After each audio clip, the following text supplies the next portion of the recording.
Hey yo, what's happening? What's good? What's crack-a-lacking? How's it going? Welcome back. Random Show episode number 181. Random Show episode number 181. What's crack-a-lacking? What's good? Hope you're well wherever you are. Apologies for my lowered tones and dull vibes if that's coming through the mic.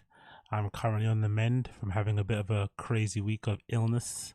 You know, man got the fucking HIV, had the AIDS, you know, I had all those things combined, so I had to, you know, smash some sheep to get rid of it. Ejaculates into some bunnies and shit, and now I'm on the mend. So apologies if I do sound a little bit croaky, a little bit whatever, you know what I mean? I've had some very unfortunate you know, STIs past my body, so please pray for me, okay?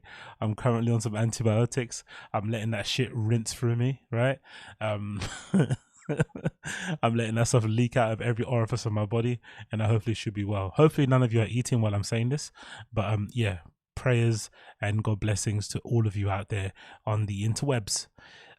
Hey, it's been a bit of a crazy one, right? Many things have happened in the last couple of weeks, I feel like, and not many things have happened also.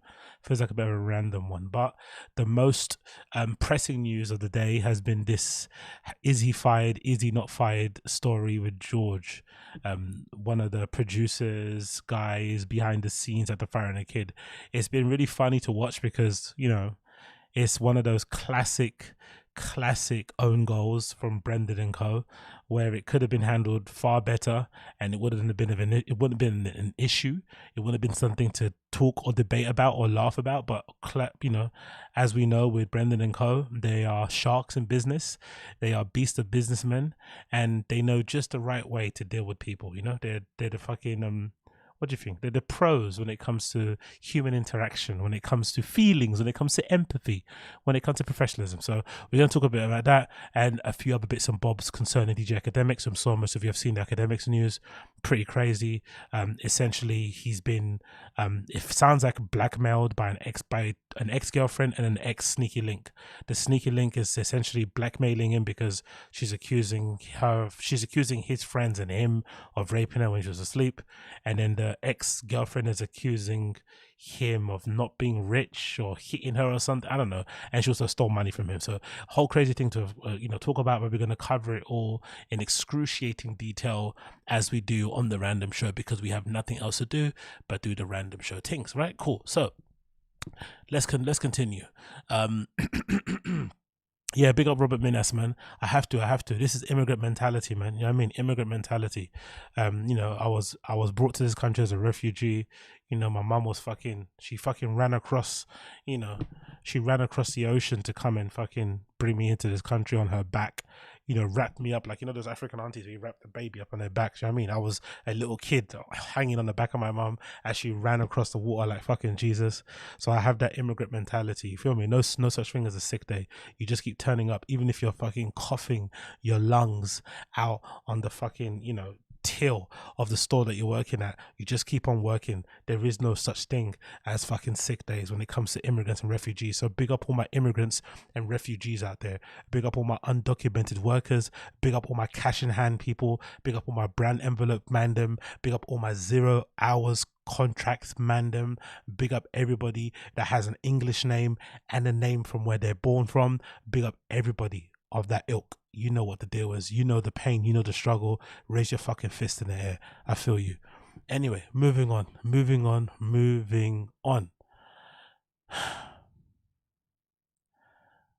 I'm not really big on in and out lists, right? I think they're a bit redundant. Oh, this is in, this is out, right? It's a bit dumb.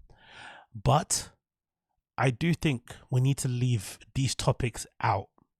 2024, I really do hope these topics get left in 2023, because I've had enough of these topics being the only things that people within the black urban podcasting content space seem to be obsessed about. Please, for the love of God, no more of these topics in 2024. I beg you. There's one thing I would say about London men is they are so attractive, but my golly gee, are they broke? Like Nigerian men take pride in spending. A lot of times girls think that guys spend because they like them. it's because they like themselves. They have It's a their thing of proud. pride. They're I proud. agree, actually. They are I very never looked at it shameless that in way, London. you know? Yes, they're shameless. Because if you guys, if they didn't have the pride here, they probably wouldn't spend. It's like, who's this guy?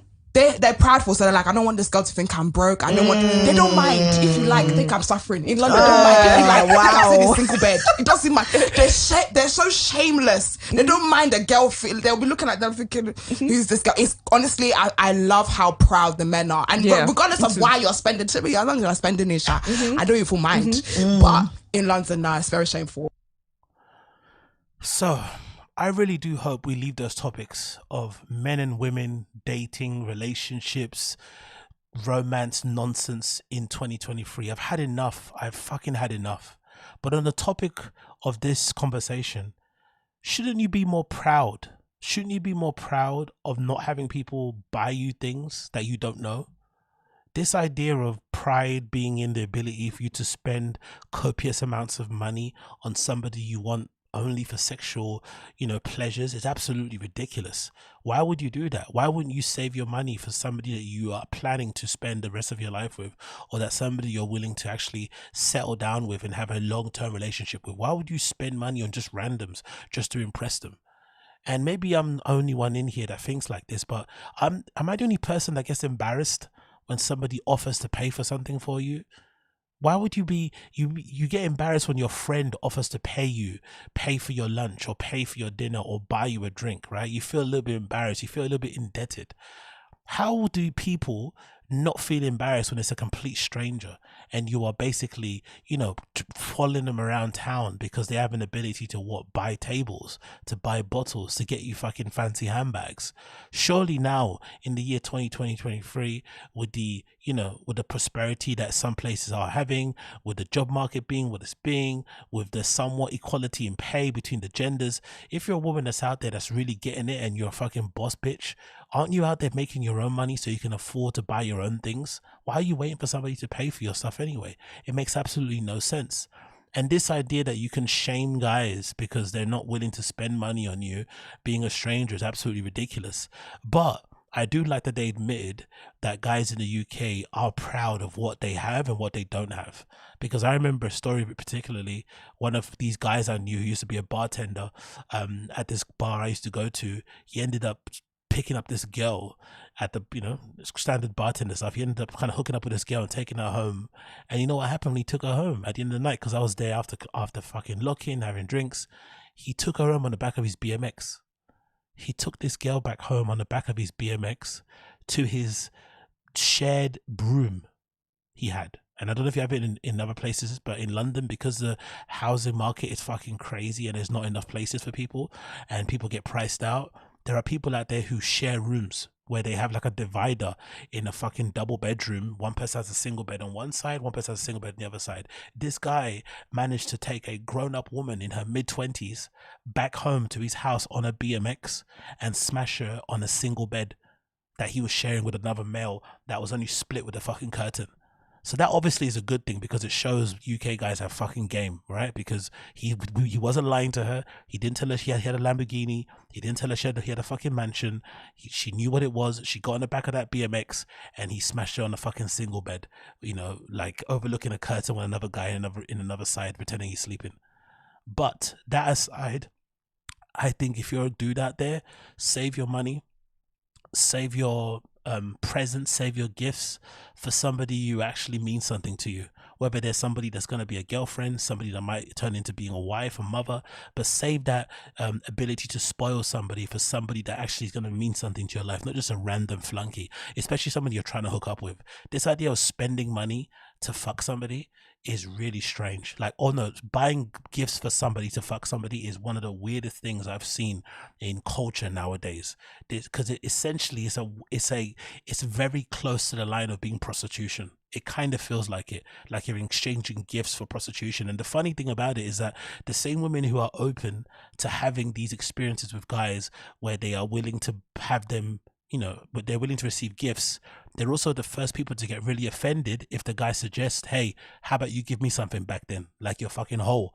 They get really offended. It's like, bro, you when you enter into a transactional relationship, you cannot be surprised when the other person's transactions are a little bit more egregious in their nature.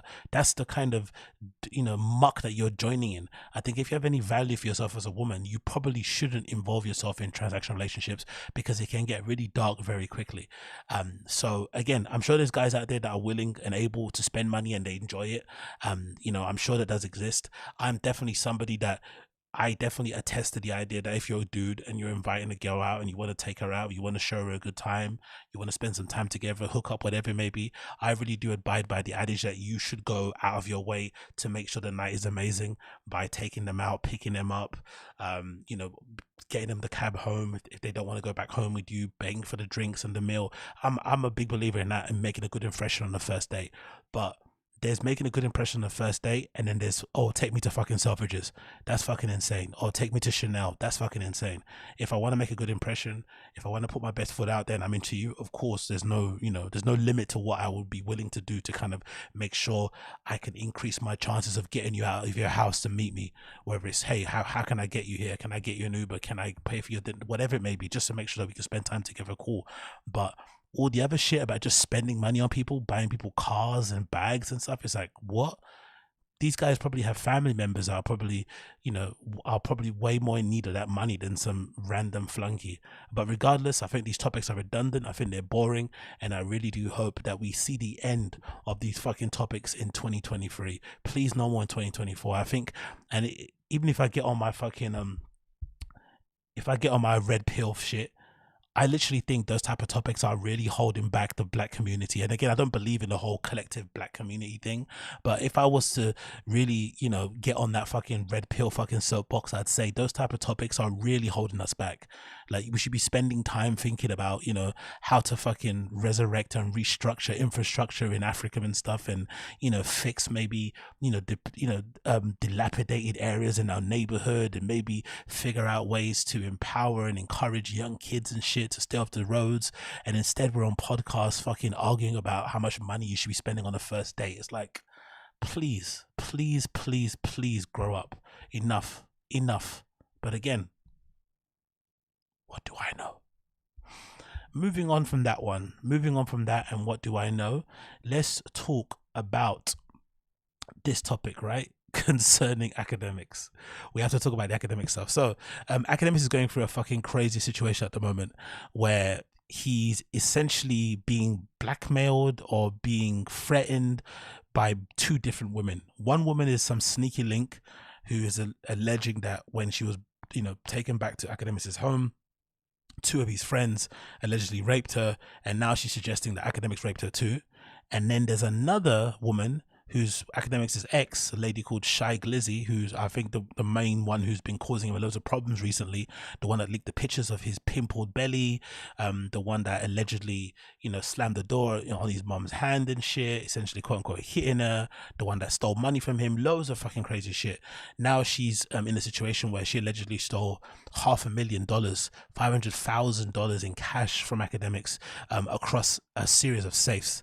A crazy situation, but we're gonna play the video because he was on stream talking about it, and I think it was probably one of the most entertaining streams I've seen in a long time, because it was evidence, if ever you needed it, that if you don't work on yourself and you try to, you know, work on yourself, if you don't work on yourself when you're down bad and you think money and power and clout can replace it, you end up in these situations.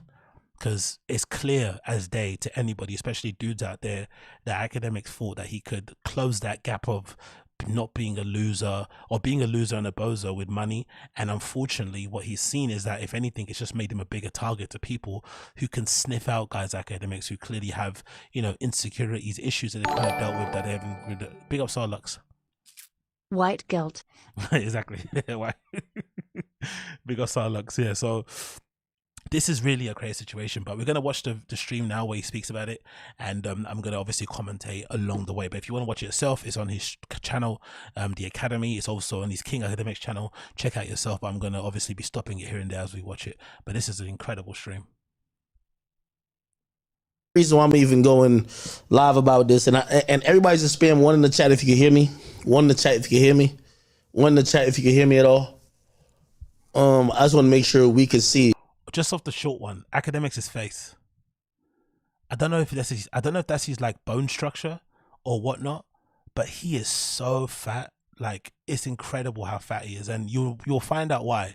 Because allegedly he drinks now every day, every single day from 8 in the morning. Which again is proof that, you know, people are different and built different, but he drinks every single day from 8 in the morning. He has more money than he has time to spend it. And obviously he has an addiction to fucking ratchet bitches. So this is the face of somebody that's been going through it, drinking a bunch, and obviously staying up really late in the hours because he's looking really haggard. But I gotta leave the house when there's gonna be a situation that's arising. First and foremost, I'm dealing with somebody who, you know, I've been, you know, at first, and y'all gonna hear a very multivariable story today, because y'all gonna first say, Ak, why have you been dealing with this? And the second thing, you're gonna say, Ak, you're an idiot. But whenever somebody says you're gonna be hearing a multivariable story, you know they're gonna chat shit. I'm gonna tell y'all why I've been dealing with this. This is somebody who I feel like I've been trauma bonded to a little bit because of a situation where people were trying to run into my house, and I felt she was responsible for, you know, kind of making sure it didn't happen, even though. You know what's funny? He still doesn't realize that that girl is the one that set him up. So if you're not aware, AKADEMIKS had a bit of a crazy run-in with some home invaders, and him and his girl were in the house, and they basically fought with the home invaders, right? They basically kept them at bay. I think they were fighting, some guns were, you know, some gunshots were fucking whatever exchanged. But to me and to most people on the internet, it seems pretty obvious that the home invasion thing was something that girl probably set up. That was an inside job, and for some reason he doesn't realize it. You know, he doesn't realize that that was probably an inside job. So that's the really sad situation of how damn bad he is. He can't even see that that girl was the one that set up the whole situation. Like, it was her own friend that set the whole thing up, but also it's been a whole situation where, you know, despite that, over time, like, oh yeah, no, I ain't shit, so I ain't gonna be sitting here and pretending I'm perfect or whatever. I'm a person, like, there's always gonna be a problem with infidelity with a nigga like me. I'm gonna keep it a being with you, so I ain't. I love how he's talking like he's a fucking, like he's a stud. There's always gonna be a problem with infidelity. I'm always gonna cheat, as if he's some sort of fucking Lothario or some shit. It's absolutely hilarious. That's always been the funniest thing about listening to Ak. As much as I enjoy his streams, one of the things that's really hard to listen to him about is when he talks about women. When he acts like he's, you know, like a playboy or something. It's like, bro, you know, you only started fucking when you started making money. Let's be fair. Like, guys know, right? Men them know. Men them knows a guy like Ak only really started getting girls when he started getting money, which is not a bad thing, but let's also chill out acting as if like this is normal, you know, because, you know, the way that you're interacting with these females, he's also using the money and what he has as a way to get them, because he's always spoken about flying people out and stuff and buying them gifts. So he's clear. Again, I think that's what you should do if you acquire wealth. As a man, if you're not attractive, you should use your money and your power to attract the women that you want, because there are women out there that will be willing to exchange that, right? Exchange their bodies for your fucking money and whatever status. It's a bit gross, but that is what it is. But he acts like these girls are into him for him. Right? That's what he acts like. It's really strange. Ain't never gonna sit up here and be like, I'm the perfect, whatever. But we got a person who, despite whatever that comes with me or doesn't come with me, Pause. They feel like they could threaten me with things that they believe that I would hold dearly and I would not ever expose or say or want to be known. I'm just not that type of person, nor would I ever sit here and allow people to hold things over my head. The moment, and by the way, this has been happening for months, and every time, like, you know what I mean, we never. This is a weird way to deal with the situation, because you don't want people holding things over your head. You're going to expose yourself to the point where you look really terrible, and it opens up a whole Pandora's box of very dicey allegations. I know I'm all for extreme ownership and radical honesty, but this is beyond. Some things you should keep to yourself. Never went public with it, but I've also told this person, like, hey, listen, if we're going to try to work this out, I'm not into people trying to hold in things against me or over my head. So whatever you think you could ever expose about me, I'm gonna always say about myself. And they always back down this and third. Today, I felt like they crossed the line. I'll tell you what happened today. So today, you know, Troy Ave, he's actually, he signed to the Academy. Gave him a 6-figure deal. This is not my money. This ain't. By the way, that's a very bad deal. He's a really bad judge of character, isn't it? 6ix9ine was once his best friend, and now he signed a 6-figure deal with Troy Ave. Like, what is with academics hanging around with these type of people? Or is it the fact that those type of people sniff out people like academics? I wonder. This ain't backed by no iHeartMedia, none of that shit, nigga. This is my money. Like, I could use that money to do anything with. Just take the whole 6 figures and jerk my dick off with. I could do it whatever I want. But I want to start building my company. I see a lot of people building what they got going on. I want to build my company. Okay, I'm investing. Cool. He's filming. By the way, salute to my man Troy Ave. He's been doing an amazing job. When I mean amazing job, like dumb. Skip. Man, I came into this shit and I say, yo, bro, I've been making just. Let me skip. Bear with me.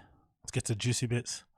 I'm a nigga who grows $4 or $5 million guaranteed every year myself. I don't need nobody. I don't need one person. It's me alone. So when he starts talking about money, that is always an indication he's going to be talking some shit. Whenever a guy starts talking about money first to absolve themselves of what they're going to be talking about, you know what's happening is they're going to be talking shit, and it's going to make them look bad, you know? So let me absolve myself, let me protect myself, let me put the money shield up before we get into the bullshit. 4 or 5 mil every year. I'm telling y'all the truth. Y'all could think I'm bragging. Y'all could think whatever. I'm giving y'all the facts about what's going on. I'm not like these niggas. I need 50 niggas. So I say, yo, okay, cool. If I'm making 4 or 5 by my damn self, I could really ramp that bitch up. And also, announcing how much money you make and bragging about it in this way probably isn't the smartest thing to do if you're ACC. You're a bit of a walking lick anyway, right? You can't handle 25-year-old women, right? So you probably shouldn't be announcing how much money you make flagrantly like this as a sort of like cocky thing, because you're kind of making yourself a bit of a target. Again, I don't, whatever, but maybe chill. I could really, especially after I did the Spotify thing, I said I could really ramp this bitch up, invest some of the money, because I be gambling and losing a lot of money anyway. Let me invest some of the money and let's see what could really happen. So I took the money and I said, I bet I'm going to put $1 million into investing in new ventures. This is why I respect certain people who be really investing in their own shit. And the reason why I'm saying that is because, man, it's easy to say another nigga paying the bill, man. It's a difference when you got to pay the bill. Okay, skip. Come on, man. Get to the dude. Plus, I got a streaming goal. I got a streaming goal of 200 streams per year. That's why I don't want to hear anybody in my stream chat telling me that I waffle and ramble. I know I like to waffle and ramble, but no one waffles and rambles at ACC. No one does it like him. That's probably why he's the best at what he does, to be fair, because he can fucking talk around things before he actually gets to the point forever. He can just ramble and meander forever and fucking ever. Or this year, actually, and I was like, shit, I don't know if I could make the stream, whatever. Anyway, it was agreed upon that, yo, listen, if I don't make the award show, which they're doing right now, they're filming as we speak. I said, yo, y'all could just call me. I'm going to give y'all, I got some content I could give y'all, like, I'm going to whatever. They call me today, and this is where we get into the situation where you have like a woman with you who just don't understand life, and just also just, she's a detractor more than she's an additive to what you got going on. So Troy called me. We talking about a bunch of stuff, and I got this girl who I've been dealing with, and I could say her name at this point because it's just like, yo, it's no water on the bridge. It's just reality. I've been dealing with a woman named Cheyenne for the last 2 years. She's on the side of me, and I'm talking to Troy on FaceTime. Bitch tugging on me like, yo, Ack, yo, show me, I want to be seen. I'm like, yo, bro, chill out, bro. Like, I'm over here talking to Troy. We live. I know they're recording live. We agree this is live. Show me. I'm like, yo, bro, chill. I'm like looking off, like mute myself. Yo, chill for a second. Like, by the way, y'all probably have never noticed this. I'm on stream anytime she come in the room. We've noticed it. There's a really crazy video of them out together, right? AKADEMIKS is out. I think that, they went to go see Dave Chappelle. They seen Dave Chappelle at some stand-up show, and she's on live. I swear to God, she's on live. This girl, Cheyenne, they're at some arena. I'm guessing it's Madison Square Garden, watching Dave Chappelle stand up live, and his girlfriend is on fucking FaceTime. No, it's on IG Live, just ranting and screaming at random people. as they're in the fucking, you know, and again, yes, it's an arena, whatever, you should have to fucking be quiet for the show. And she's screaming at people on IG Live, and Ak is trying to act like he can't hear her or he's not with her, but they're sitting right next to each other. It's fucking hilarious. That girl is absolutely unhinged. So don't worry, academics, we noticed. I'm saying the same thing to her. Chill, bro. Like, yo, what's wrong with you? Like, just chill. Relax. Like the stream don't want to hear about me and you, my nigga. They came here to listen to me, my nigga. Like, calm down. Like, relax. Referring to a girl as my nigga is fucking incredible, isn't it? Yo, my nigga. That's when you know you're in a toxic relationship. If you refer to your girlfriend as my bro, my nigga, my G, it's not good. But you got all these girls that got this main character syndrome, all that type of shit going on. So she's tugging on me like, yo, show me. Like, I want, like, people think you single. I'm like, bro, like, what's up with you? Again, I'm going to keep it real with you. I ain't come here to look pretty. I ain't come here to be the... Come here to look pretty. Look at the pause. I didn't come here to look pretty. Oh, really? You didn't come here to look pretty with your 2 little baby braids in your front? Like, I didn't come here to look pretty. Don't worry, bro. We know.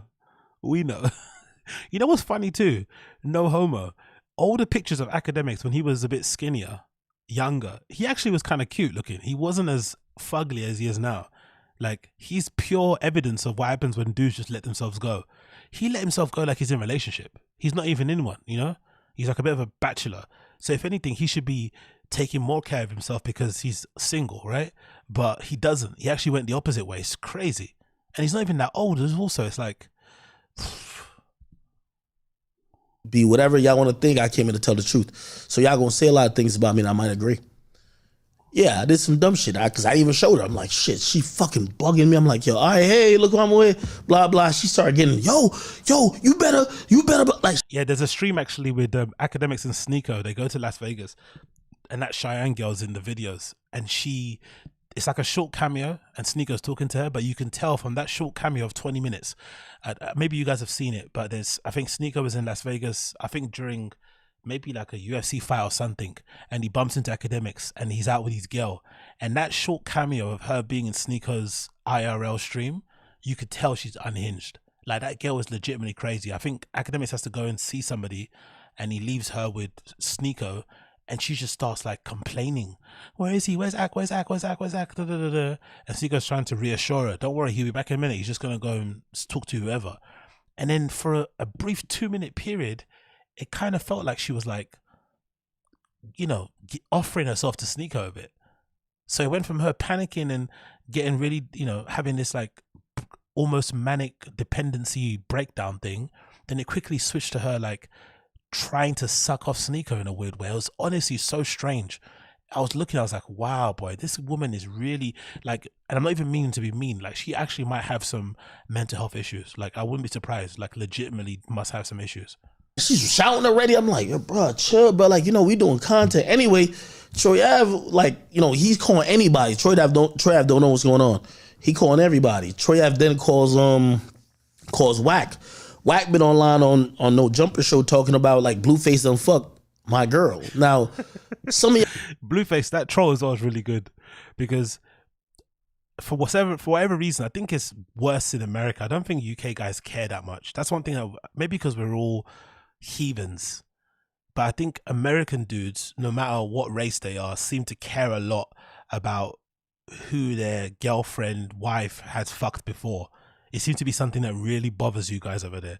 So Blueface trolling everybody by saying, I fucked your girl, is funny because it gets everybody and it's also possible. You know, it's entirely possible that he could have. So it's an expert troll because it could be a lie, but it's also possibly true. So I love that he just slipped that in there, and Academics has never been the same since. Y'all who watch me know who my... But I think this also could be applied to Selena Powell, to be fair. He could be talking about her, Cheyenne, or Selena Powell. Girl is like that's her. That would be the girl who would fit that mold or that title. But a lot of people really don't know who my girl is. Like, you know what I mean? Like, nigga, I'm not no relationship type nigga like that. Some people actually think I'm... I love how he acts like, honestly, the way he acts like he has choices is fucking hilarious. I'm not relationship type nigga like that. Yeah, I wonder why, brother. So date Selena, my nigga. Like, That's just really what it is. She over here, she now see Wack pop up on the joint. She going crazy, bad shit. Yo, what the fuck? So she like shouting at him, blah, blah, blah. Wack even clarified to her, like, yo, let me tell you the reality. Like, yo, Blueface said he fucked Axe girl. I didn't say which girl, which is clear. This is like so easy and clear. He's basically saying, like, to me, I take it as just content. Blueface fucked my girl, but it's not like Wack himself is saying it's not the girl I'm with. I know Blueface said online, but it's not her, right? She's still wilding on me. I'm like, bro, like, yo, just chill out, my nigga. Like, bro, like, you could tell, like, Wack not even really on that. You want me to press him or some shit? Like, he not really on that. Anyway. Press him, lols. Long story short, she getting the feelings because now she's like, yo, you not gonna press these niggas over me, this and third. Because, again, the main character. Look at what a woman will do to you, man.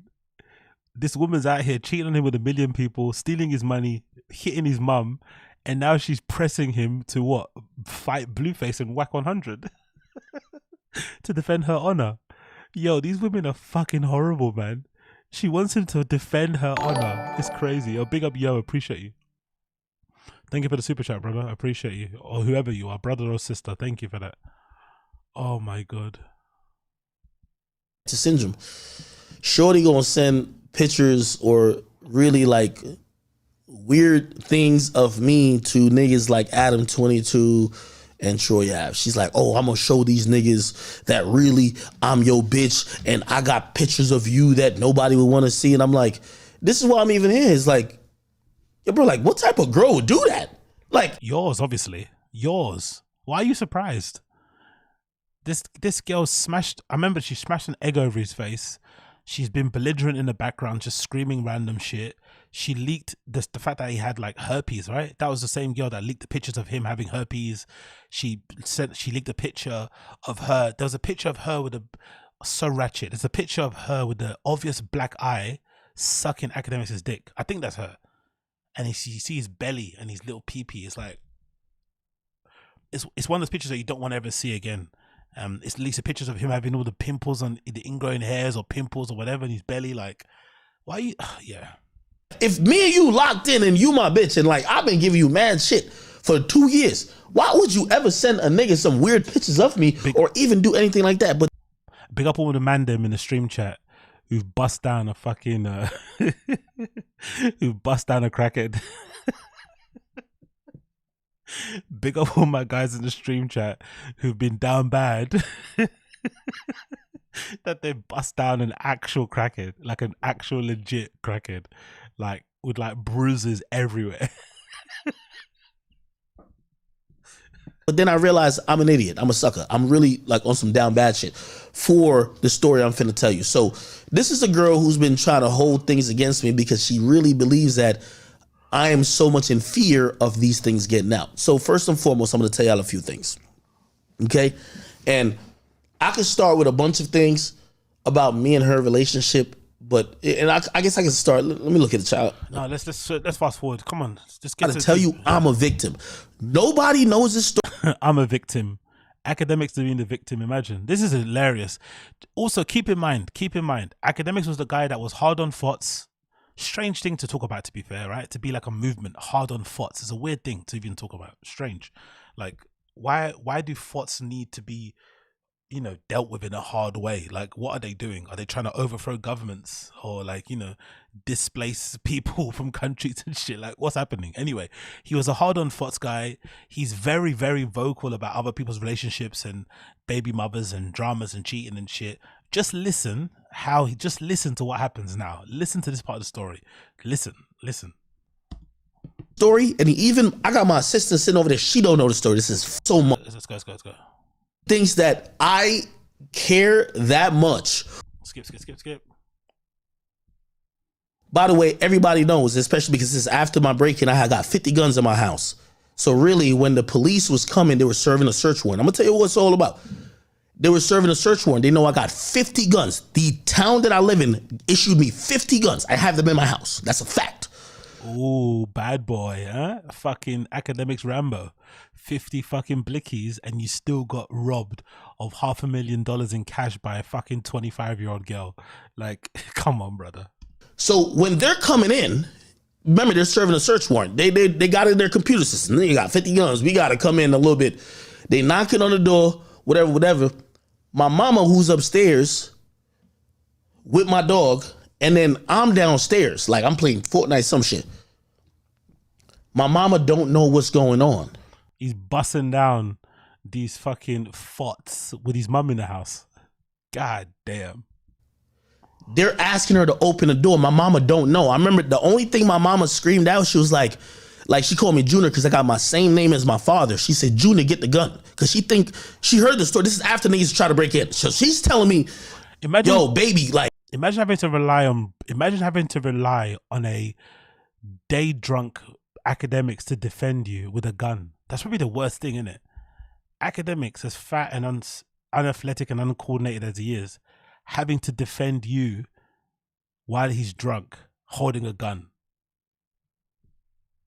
I'm all for fucking bearing arms and self-protection and shit, but I don't think he should have guns.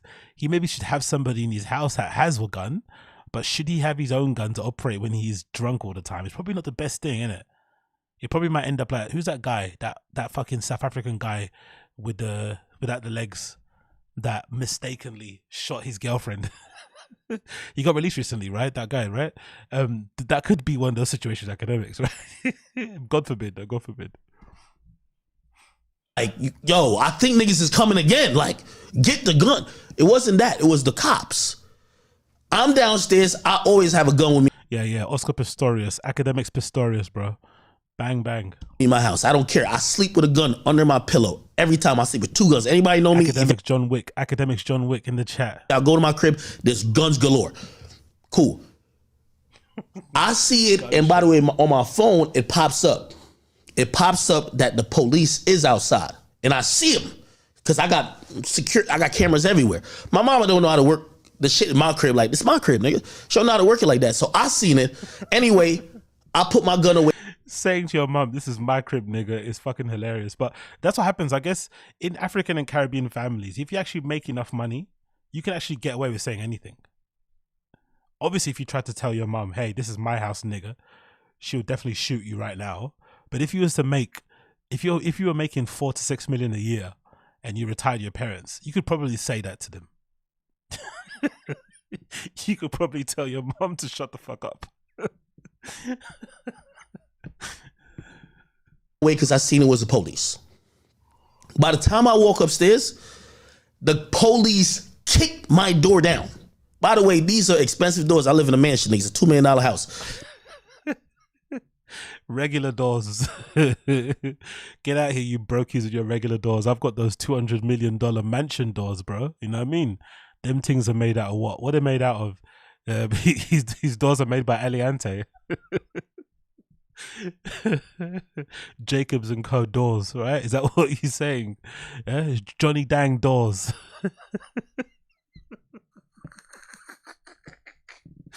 VVS doors.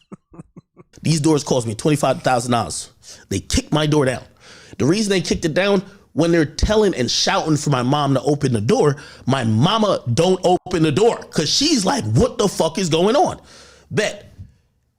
They come in, tell everybody to get down. We all get down. They put us in cuffs. By the way, Cheyenne is there too. And this is what she thinks is some shit that she could hold against. By the way, you see, he added at the end there. He didn't say that. He added at the end, by the way. In any other situation, if there, in any other walk of life, if the situation arises where a SWAT team, police come to your house and arrest you because of something your girlfriend did at the time in front of your family, that would be the end of that relationship, right? You know that.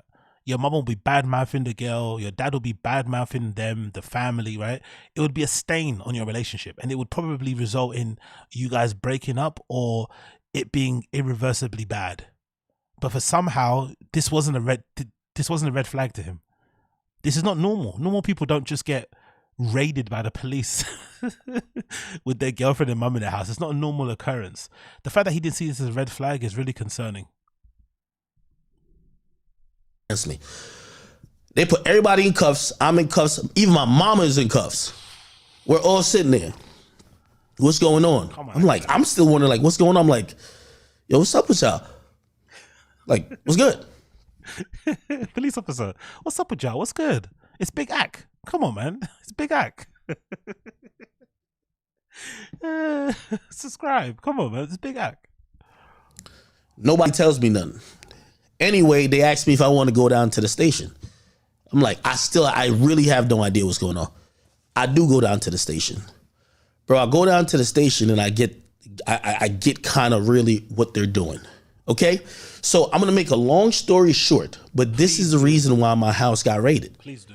And this is going to be a lesson to all of y'all. And if y'all watch me and y'all watch me talk about, this is not a lesson that we need to learn, though. This is the thing that I think he's not understanding. He thinks he's some sort of like honest truth bearer or something, right? That he's making the mistake so people don't have to know.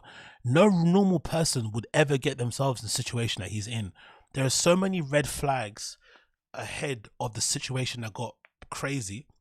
No, there were so many red flags before it got really, really crazy that most people would have taken notice, taken heed, and made a course correction.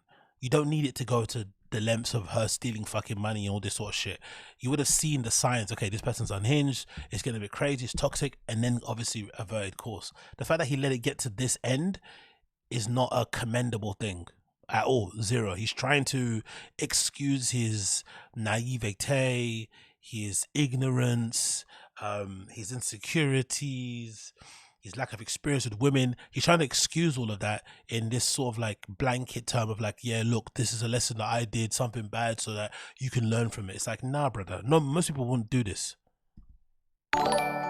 all these stories, Ranger. Large/fat, one gunman / big AK. That's a fat man. Exactly. Big up NJ Ranger. Big up NJ Ranger. Appreciate you, brother. Big up. been trying to give y'all these insights without telling y'all that I've been through some shit. They raided my house. Nah. Young old vibes. Cheyenne versus BGL. Oh my God. Can you imagine? Cheyenne and BGL face to face, IG live. Yo, I'm locked in. I'm fucking locked in. Because, so there was a woman that came to my house. That woman claimed she was sexually assaulted. Not by me, by other people. But it happened in my house. I'm going to tell you why they raided my house. Shorty. Fucking hell. Nigga, women are getting raped in your crib. Your girlfriend is abusing you in your crib, robbing you of money. Damn. I should even tell a whole full story. Let me just tell a full story. Please. Let me tell a full story. Okay, come on, let's get to it. Today, and my nigga Antonio Brown invited me to a pool party. That's the first red flag. The first red flag would be Antonio Brown inviting you to a pool party. If you go to an Antonio Brown pool party, you should expect the worst because of how he is, right? He's a little bit unhinged. He might be suffering from the CTE himself. You should make adjustments to your night, and you should maybe tell yourself, hey, I'm going to enjoy what I'm going to enjoy at his pool party, but I'm not going to take any of that shit back home with me, because whoever you meet at an Antonio Brown pool party, best believe you probably wouldn't want to invite them back to your house. Just you know, just something I'm throwing out there. If you was to go to an Antonio Brown pool party, I'm pretty sure whoever you met there, you might want to do your business there, but you probably wouldn't want to bring them back to your house where you actually sleep at and where your mum visits you. Probably not. But what do I know? I tell my niggas to even drive my cars. I say, yo, drive my car. I'm about to get drunk. That's how you know I'm definitely about to get drunk. Because I'm like, yo, I'm telling niggas drive my car. Ooh, I'm going to get drunk. This guy's a fucking loser, innit? Come on, academics, bro. I'm going to get drunk. I'm going to have sex tonight. Come on, bro. Grow up. Why is he like this? Why is he fucking like this, man? Anyway, I go to the party. It's like a day party type shit. Antonio Brown, we there. He performing, blah, blah. I'm already drunk. There's a girl texting me that I haven't seen in a year. She said she want to come through. Cool. I said, whatever. Yo, we're going to leave the party around 8, blah, blah, blah, blah. You can come through. I'm going to send you a lift. I swear I got so drunk. By the time I leave the party, my niggas drove me home. Or I think we went to Wendy's and we went home. By the time... Being Academics' friend must be nice as well, innit? You get to hang out in his big mansion. You get to fucking flex and bring girls there to smash. You get to drive his expensive cars because he's always drunk. He buys you food and shit. He probably gives them loads of money. And because he's a bit, you know, losery and corny looking, you would imagine he probably struggles to make friends anyway, especially IRL friends. So he's just happy to have people around. But I bet you some of those friends take the piss. I bet you there's a bit of clever manipulation going on there, where it's very one way, where whenever they go out to eat, he probably, Academics always has to pay the bill. Whenever they're going out to drink, he obviously covers the tab. I bet you that's the thing. I bet you he probably gets exploited and taken advantage of by his homies more so than women in his life, but he doesn't even notice it. I bet you the men in his life run his pockets way more than the women in his life. That's a really sad thing about it. Like, they probably, you know, and he doesn't mind because he likes the company, because he doesn't want to be alone, but they obviously get the better side of it because they get to freeload off of him. So imagine those people that freeload off of you, the way they thank you is by allegedly sexually assaulting somebody in your house. Those are not your friends. I'm so fucking drunk.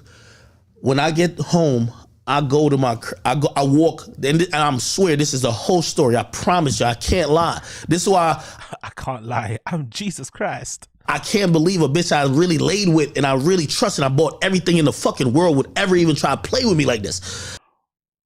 You see what he's saying here? He's equating buying things for people as a form of gaining their loyalty. That says everything that you want to know about Ak and his current mindset and where he's at in life. He thinks if he buys people things, that buys them their loyalty to them, which is crazy, to be honest. Especially when, you know, it equates to such serious accusations as what the girl is alleging, rape and sexual assault and shit. Why would the fact that you bought me things, you know, absolve you from being accused of something like that, especially if it happened? Who knows if it happened or not? No one knows. We weren't there. But equating loyalty with money and gifts and stuff is so sad. Cause I've told her the story, because low key, yes, that was me cheating on her. Like, me and her fell out. She went back home and I went to a party and I hit up another bitch. Yes, the other chick came over. I'm mad drunk. Yo, I'm drunk at a party. I come home. Yo, I'm so drunk. I ain't drive my own car. Imagine smashing Academics drunk. Imagine Academics' hot, heavy, sweaty body trying to smash you while he's drunk. Dick all limp, smelling of whatever he drinks. I don't know what is his favorite drink. Is it Casamigos or something? Imagine what that experience must be like for the women. Part of me thinks these women deserve the money. Is that bad to say? Part of me thinks these women deserve the money that they scammed him out, because, you know, imagine laying up with this guy when he's drunk and whatever. The state of him. Imagine hearing him breathing in your ear. And he seems to have a thing for like young girls as well. So imagine you're like under 25 and you've got this guy on top. This guy on top of you just. I think you deserve the money. You deserve whatever money you get.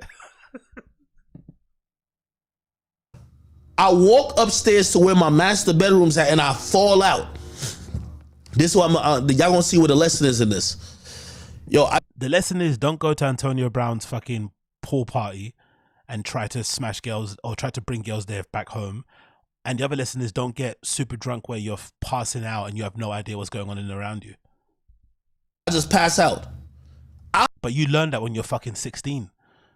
You learn how to control your drink, how to hold your liquor, how to fucking maneuver outside when you're fucking 16. This might also be proof that he hasn't really been outside like that. You know, this is kind of sad. Like, come on, bro. Getting passed out drunk in your mid-30s is a little bit redacted. No? It's kind of cool. Late 20s and shit. mid-20s, teens.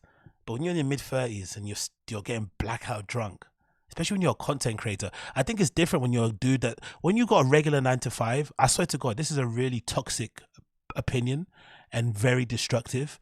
But I honestly think it's perfectly fine to be a functioning alcoholic and drug addict if you've got a regular 9 to 5 and a family, right? You fucking hate your job. Part of you hates your family and the fact that they've kind of, they're like your fucking anchor and you can't really do the things that you like. So you kind of, to release yourself, you go to the pub, you get drunk and you do loads of drugs and you function, right, day to day on that. I think that's perfectly okay. I'm not gonna lie. I think that's perfectly, especially if you can manage it and you don't lose your house, you don't put your family's future in jeopardy, you don't fuck up your kid's school or whatever. I think it's okay. When you're like your own, when you're like a business person, content creator, entrepreneur type person, and you have all the time in the world, getting blackout drunk is a bit lame. You should be using the time that you've been given, a bit more wisely. You should be doing more with the time that you've been given, with the gift, with this kind of, treasure you've been given where you can kind of call your own shots and shit. You should be doing more of it than getting blackout drunk. I think blackout drunk should only be reserved for us regular civilians who have regular jobs. If you're a content creator and stuff, getting blacked out and being high all the time is very unbecoming. Toxic, I know, but that's my opinion. I forgot I Ubered a bitch to my crib. I forgot, nigga, I'm drunk. My nigga, 4 a.m. comes. Remember, I'm at my crib at 9. 4 a.m. comes. I'm knocked out. 4 a.m. comes. My homie, I never see the girl. I never see her. My homies wake me up on some shit like, yo, we leaving. They woke him up at 4 a.m. I'm sorry, but if you get back from a pool party, let's say at 1, and your friends then wake you up to say they left at 4, and you invite the girl back home, you should be able to put 2 and 2 together of why they're leaving so quickly. You should be able to put 2 and 2 together. If your friends who usually stay over your house all day, all weekend, are suddenly leaving at 4, right, like a sneaky link, there's a reason why. I'm like, oh shit, damn, I was fucked, like, damn, I'm fucked up type shit, like, yo, I've been sleeping. They're like, yo, lock the door because we're leaving. I said, damn, y'all leaving? They're leaving at like 4 or 5 a.m. I bet. I go lock the door. Then they say to me when I'm locking the door, they say, oh, by the way, that girl you invited, yo, she down there. Oh, by the way, his homies are fucking horrible. Oh, by the way, that girl you invited. And the other end of your house in the guest bedroom. I look at them and I said, what girl I invited? They said, bro, remember you invited a girl. Nigga, I'm so confused because I was at the party with Antonio Brown. Nigga, I'm macking it. Nigga, like, got all these bitches, they all on me and shit, type shit. I'm like, please. I'm macking it. All these bitches are on me. Honestly, bro. Oh. Women are amazing, innit? Women are really amazing. Women's ability to make a dude like AKADEMIKS feel like a king is like, they have an ability to make men feel like kings by just lowering their guard, giggling at your shit jokes, playing with their hair, fiddling around with their necklace, looking at your lips and shit, and you really believe that they like you. It's like, no, they don't. They want a G-Wagon. They want a fucking Birkin. You're thinking they fucking, yeah, I'm that fucking nigga. I'm that guy. For once you walk into a club, you're like, so this is what it must feel like to be Chris Brown. This is what it must feel like to be David Beckham. This is what it must feel like to be Brad Pitt. It's like, nah, bro. They just see a walking fucking ATM. But again, like, that's a talent. A woman's ability to make you believe that they actually like you for you. It's just marvelous. But them bitches was ugly. No disrespect. I'm just telling you how the story out with this. I'm like, no way I invited one of them girls at the party back to my crib. Them girls was busted. No way. They was like, no, nigga, remember the girl you... I said, what are you talking about? They said, yo, you know so-and-so. And they describe, I said, oh, shit. Anyway, they leave. I walk down the hallway. Look at this bit of the story. Now he's starting to like stutter. I walk down the hallway. So they leave at 4 a.m. He then walks down the hallway to go and see this girl that he forgot about, who's apparently asleep. Nigga, by the way, for shorty who thought she was gonna hold this against me, I'm gonna always tell the truth that I don't care what nobody says. And by the way, what I'm gonna tell y'all is something that could happen to any nigga. Nope, not true. Not true. I can't think of many guys who have been in situations where they forget that they invited somebody over to their house and they wake up and that person's in their home. Maybe you might forget the fucking initial interaction, but you remember the hookup. But rarely have I heard a story of somebody inviting somebody to their home, them being in their home for hours and forgetting. That is more so on you for being sloppy and being too wasted and shit and not being in control of your fucking, of yourself. That isn't something that every guy should hold as a lesson. That's not true at all, man. And by the way, y'all know what y'all gonna say to me, like I should be my homies and shit like that. I'm a sucker for that too. No, yeah, the homies, those are not your friends, by the way. I think he knows this, but again, I think, unfortunately for Ak, like a lot of dudes out there, I think we all can be honest enough to say that finding male friends is really difficult, especially over the age of 21. If you don't play organized sports, it's almost impossible to meet new male friends, especially if you stay in a job for a long time. You don't move jobs, you don't move houses and shit. Where else are you going to meet other guys that you might end up becoming friends with? So it's no surprise that a lot of dudes sometimes with money, especially people like Ak, can be put in situations like this where they get taken advantage of by people they think are friends because they just want some company, because they don't want to be alone, because it's all well and good being super rich and having all the time in the world to do what you want, but not having friends and people to enjoy it with is a bit shit, who wants to be at a club on their own, or at a table in Miami on their own, right? It's better when you're with your dudes and you're popping bottles and shit. So that's one of the things. But I think because of that, there is also ample opportunity to be exploited and to be taken advantage of. So always watch your, always scan your shoulders like fucking Prime Xavi. We'll talk about it. Anyway, so I go down the hallway to my guest bedroom and I see the girl. And I said, oh shit. But I noticed this couple things. First of all, she naked. Second of all, her hair is like frizzy and shit like that. This is summertime. Like almost like she kind of went in the pool type shit. I got a pool, like it's a big ass pool. She was naked and her hair's frizzy. No, she was just doing burpees in her room. That's it. She was just doing burpees. She was just doing some body weight exercises in her room while you were asleep to keep herself occupied. That was the reason. Anyway, I'm like, yo, what's good with you? Like, I'm waking her up type shit. I'm like, yo, you sleeping? Like, what's up? Anyway, I go downstairs. She kind of... I love how you skirted over that bit. So allegedly he just said, what's up? She was still sleeping and he just left. He walked in, he wakes up, hungover, probably a little bit horny, realizes there's a girl in his house. Oh my God, it's like finding a fucking £5 note, right? In your pocket of your fucking jeans or something. Oh shit, look, £10. He walks in, sees this girl allegedly naked, and he just like says, hey, and then walks out. Are you awake? And then walks off. Extra doubt. Realize I'm there. She wakes up, she come downstairs.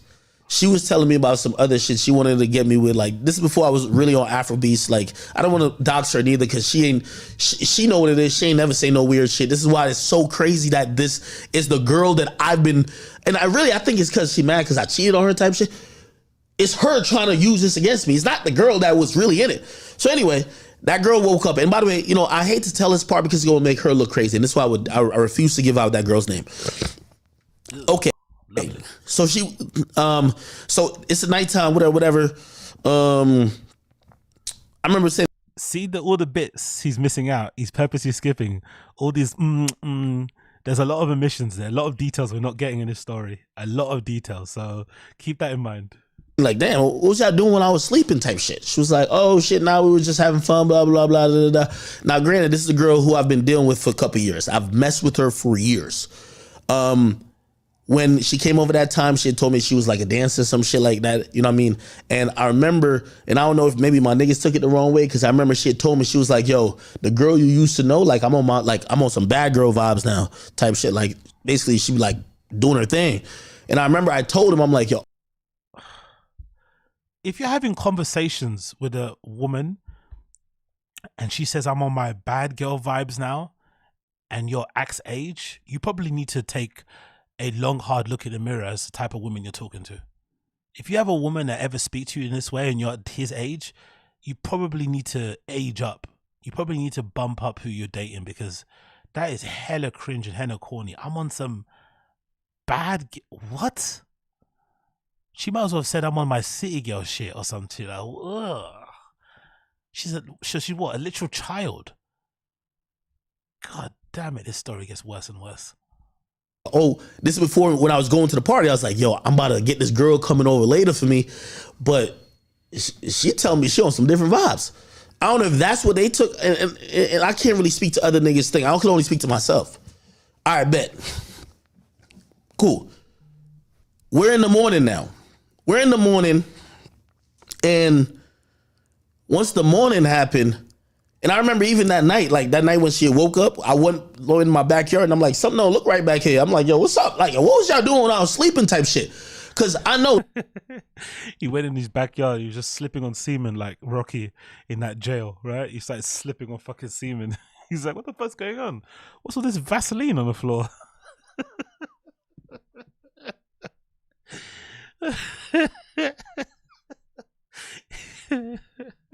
Like, if you, nigga, I live in my crib dolo, nigga. Like, don't get no ideas, but dolo, nigga. Like, nigga, I know the chair, the tan is right there. I know this is right there. And I'm like, I go in the backyard. I'm like, why this is over there? Why this is over there? This shit don't make no sense. So I asked her. Yo, they were swinging this girl around, innit? While he was sleeping, snoring with his fucking Casamigo breath, his homies were absolutely swinging that girl around like a fucking ragdoll. And he couldn't figure it out until he watched the CCTV. That's what makes it funny. He couldn't just piece it together, looking at her, the sheepish way his friends left so quickly after they came back from the club, her disheveled looks, right? He couldn't just piece it together quickly. He had to watch the CCTV footage. He was so in denial.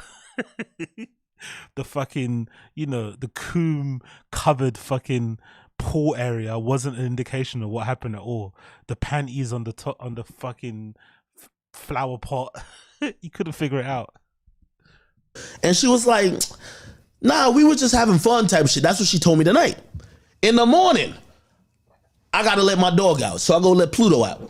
And when I go let Pluto out, I'm now outside standing. I'm like looking around. I'm like, man, this shit don't look right.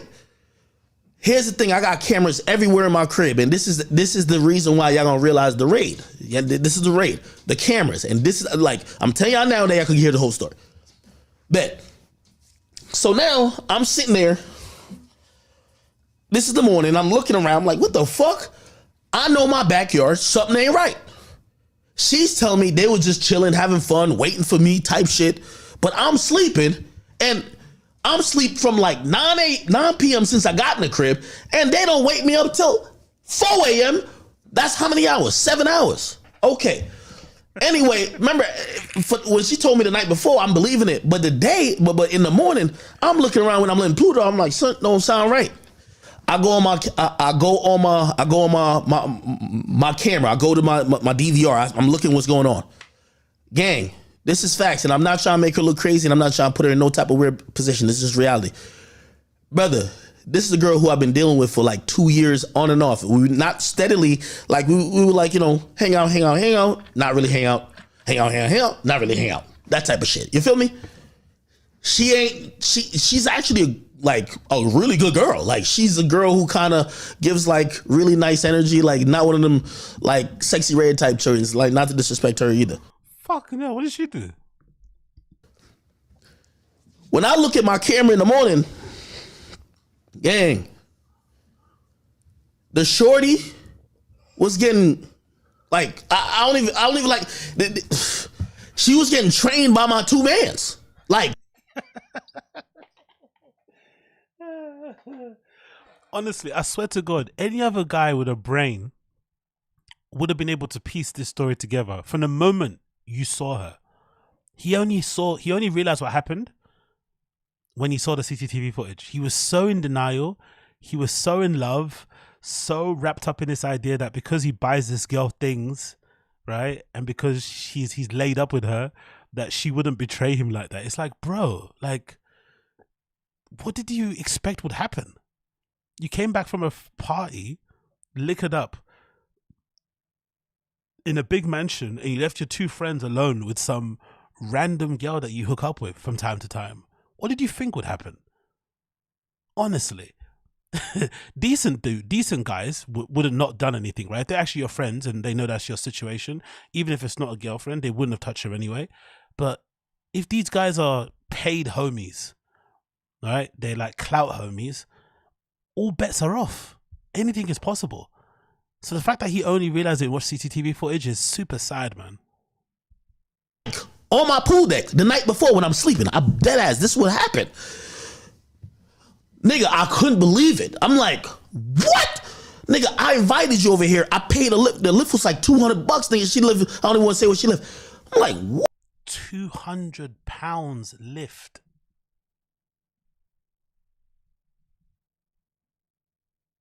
£200. Wow. What? How could you come to my joint and get trained by my mans while I'm sleeping? Now, this is where I'm going to be honest with you. Men, y'all going to learn this lesson from me. And it's, I hate when he keeps doing this. We don't need to learn lessons from me, brother. Most people don't get themselves in these type of situations, even if you don't have money. Most people don't get themselves in these type of situations, even if you don't have money. This is so easily avoidable. Like, the fact that he thinks this is like a teachable moment for men is just insane. This is more of a wake-up call for you. This is sincere. Men, I want y'all to learn this lesson from me. And I will say this, and tears might come in my eye when I say this to you. Pause. You could get penalized for being a good guy. I never knew nothing was ever going on. I was sleeping. So when I seen this shit, I'm kind of offended. I'm like, damn. Like, I said the shit for you to come here. Why'd you? Okay, bet. I ain't say nothing to her first. We then go upstairs to my kitchen. And she's still acting like ain't nothing happened. So I'm kind of throwing little hints to that. I'm like, damn. I'm like, y'all can't believe y'all ain't wake me up type of shit last night. Like, what happened? What, you went to join in?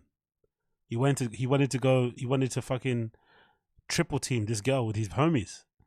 Is Ak more upset that his homies smashed without him, or that they smashed her at all? You know what I mean? She was like, nah, we were just having fun, blah, blah, blah, blah. And now I'm feeling disrespected because I'm like, yo, does she not know that I seen this shit? Like, but so I asked her one question, and this is facts, my nigga. I said, do you know, I said, everything you did last night, right?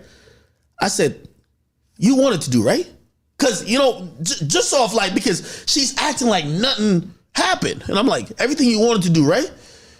And she said, yo, big up Uncle Podcast. Agostino can get a Christmas present from Mike if he send him his Amazon wish list. He made a red bar in the wild segment. Oh, that's nice for him. I'll politely decline though. I mean, I don't need any gifts, but I'm a big fan of Red Bar, so big up him for that offer. But yeah, big up Red Bar. She should bless his fans. Maybe substitute my gift to a fan or something. I'm okay. But big up Red Bar. Big up you, Uncle Podcast. Big up you. To me, yeah, I had fun. Everything was cool.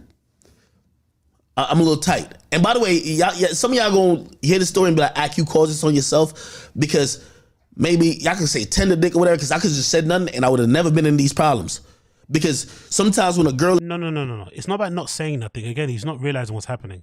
The first mistake you made was going to an Antonio Brown pool party in the first place.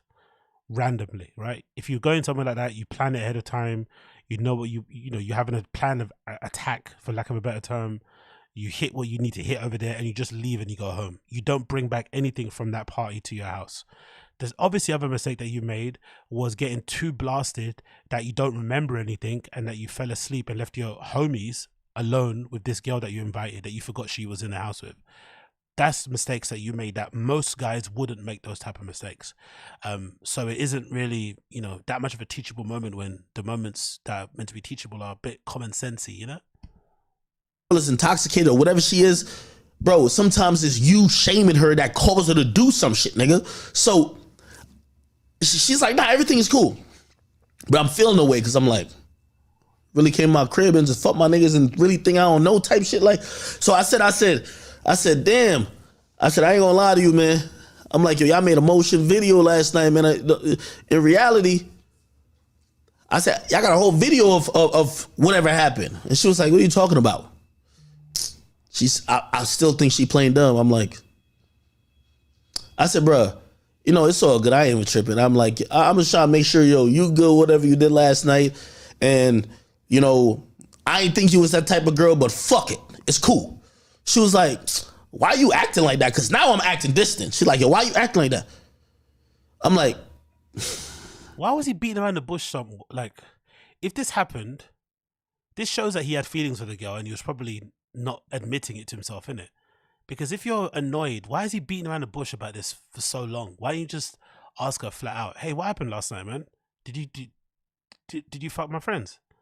Oh, I saw the video, man. What happened? Just straight up. Why is he beating around the bush? Why is he acting so coy and so shy about it? And so awkward? Strange, isn't it? It must mean that he probably had feelings for her, but he didn't admit it to himself. And obviously when his homies smashed her, he was like heartbroken. Honestly, man, I feel for him so much. That must have been brutal. Watching that CCTV footage of his friends double teaming his fucking link that he had secret feelings for is wild. I'm getting mad now because now I'm thinking like, yo, you're playing with me. You're acting like I don't know. You're acting like, bro, this is my house. I tell everybody when they come to my house. Every video, every audio is recorded. Nigga, I got more cameras in my house than the motherfucking casino, bro. So I'm like, all right, bet. So I tell him like, yo, really? I'm like, yo, is that a bit freaky? Or is he exaggerating about the cameras and the audio recordings? It's giving KGB, innit? It's giving CIA.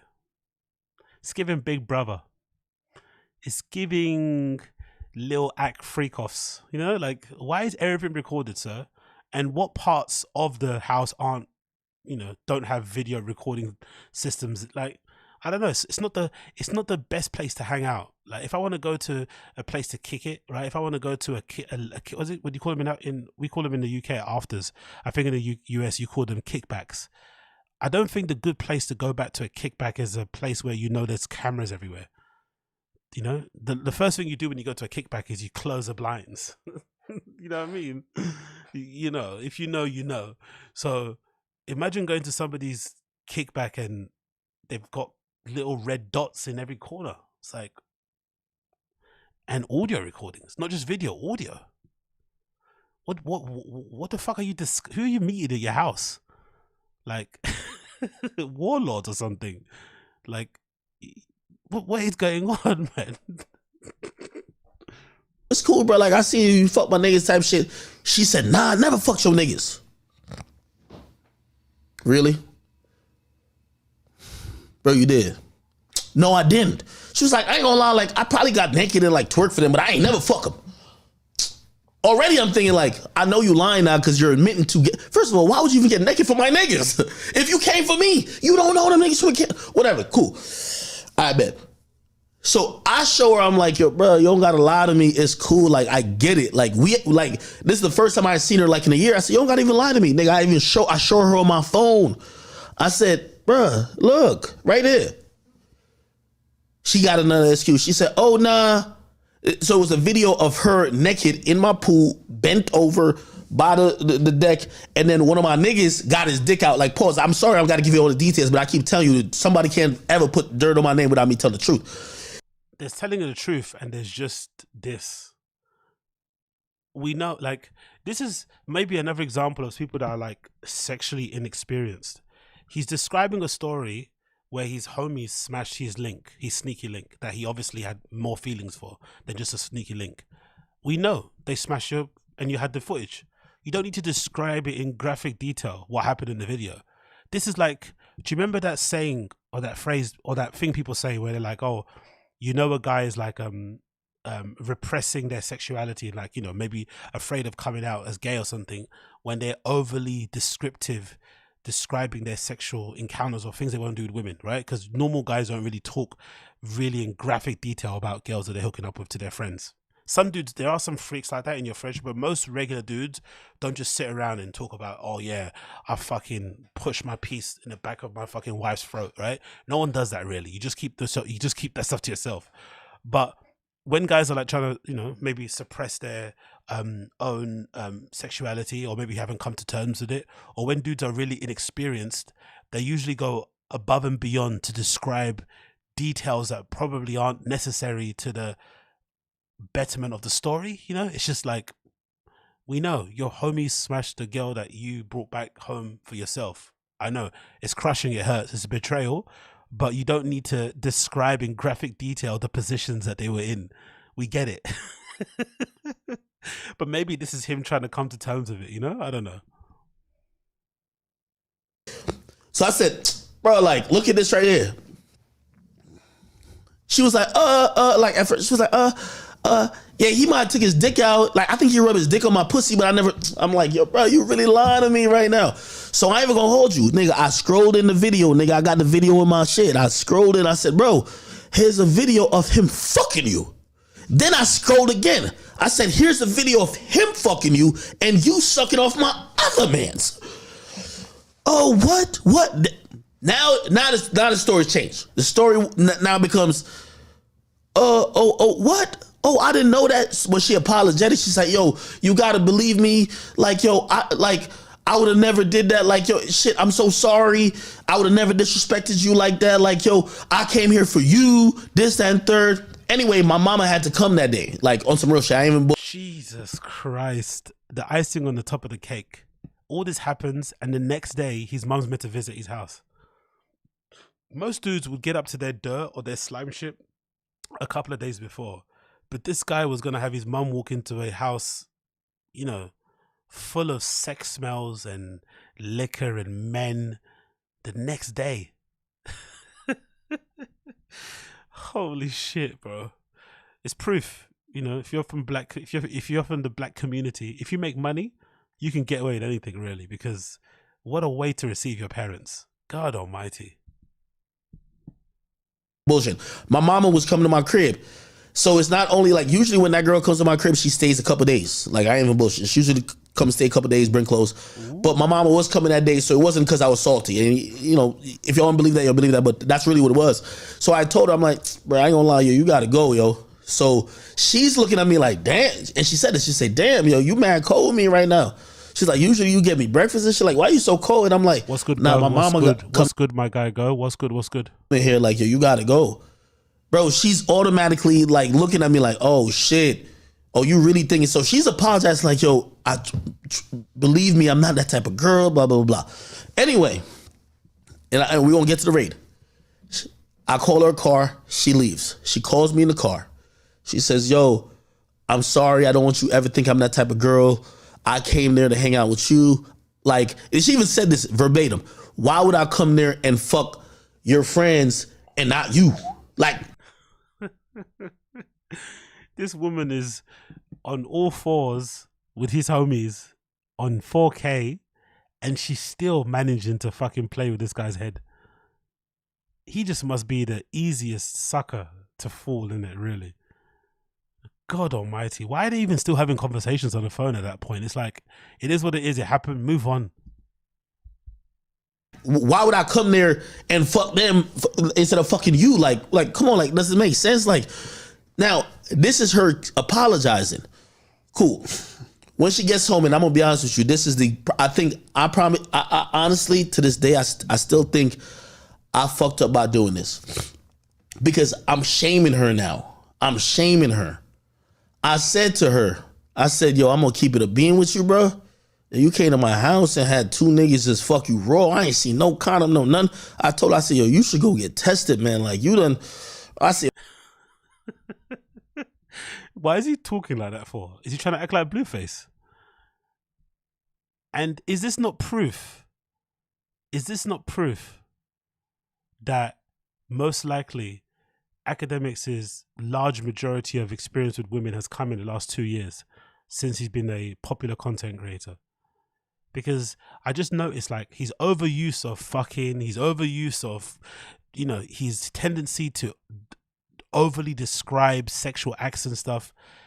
It's giving like, it's giving horn dog, it's giving pervy, but it's also giving inexperience. Like everything is just so exciting, you know.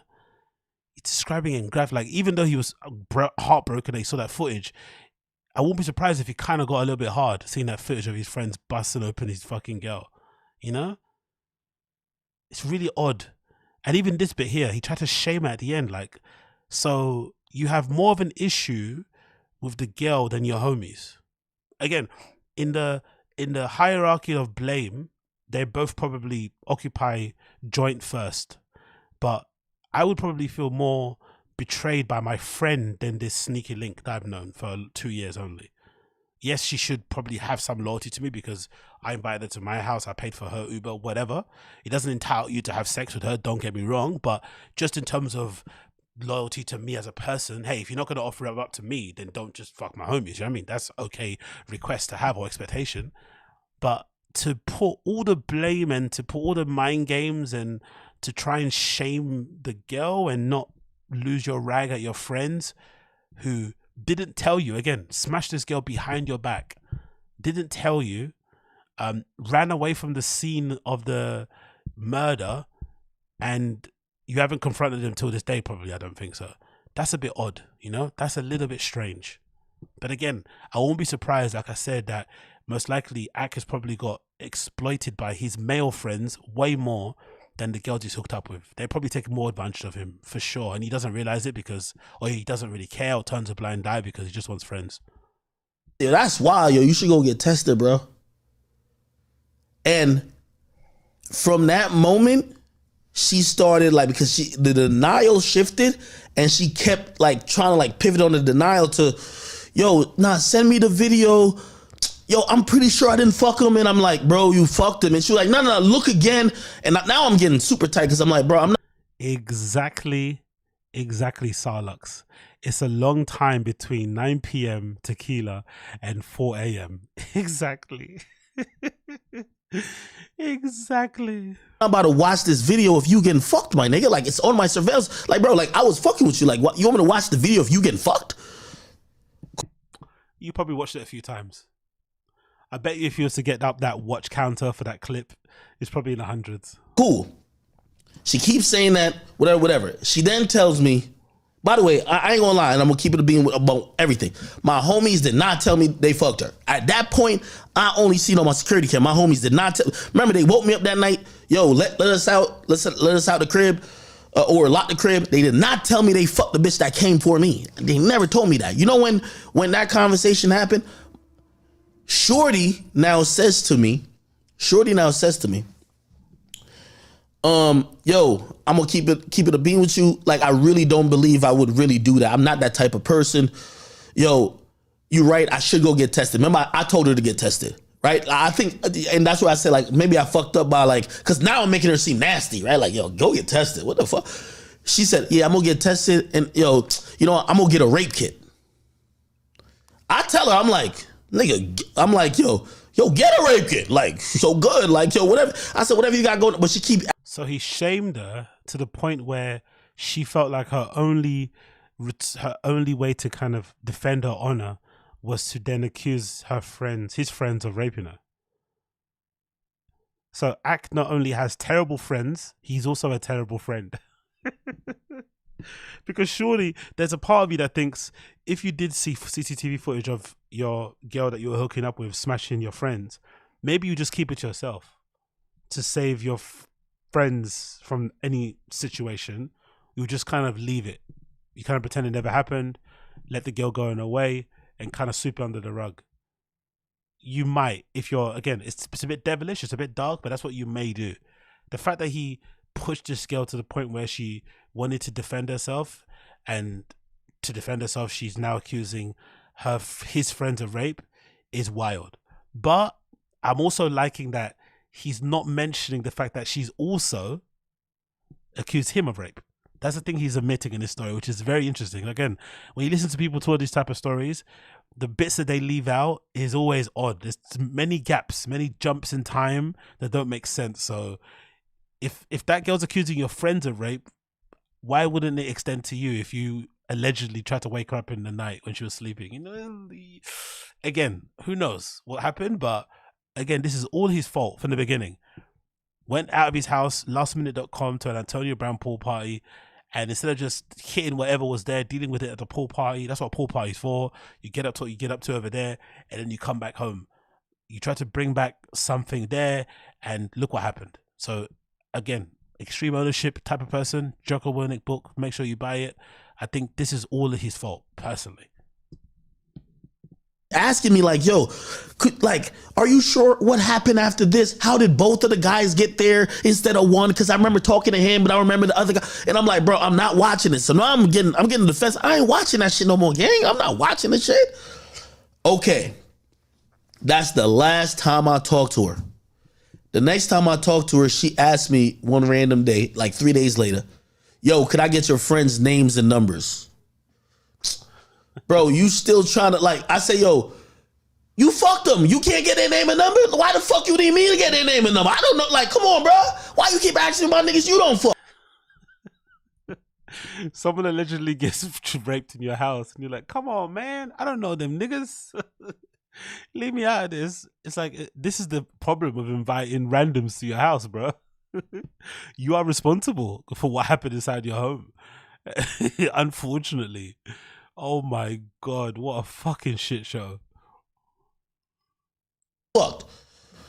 Yo, could I get their names and numbers? Bruh. So I say, you know, because she keep wanting to say, I want to know exactly what happened. Do you sure nobody used the condom? I said, bruh, from the video I ain't seen them niggas use a condom type shit. By the way, here's the thing, and for the guys who's watching. Imagine that's the first thing you notice, though.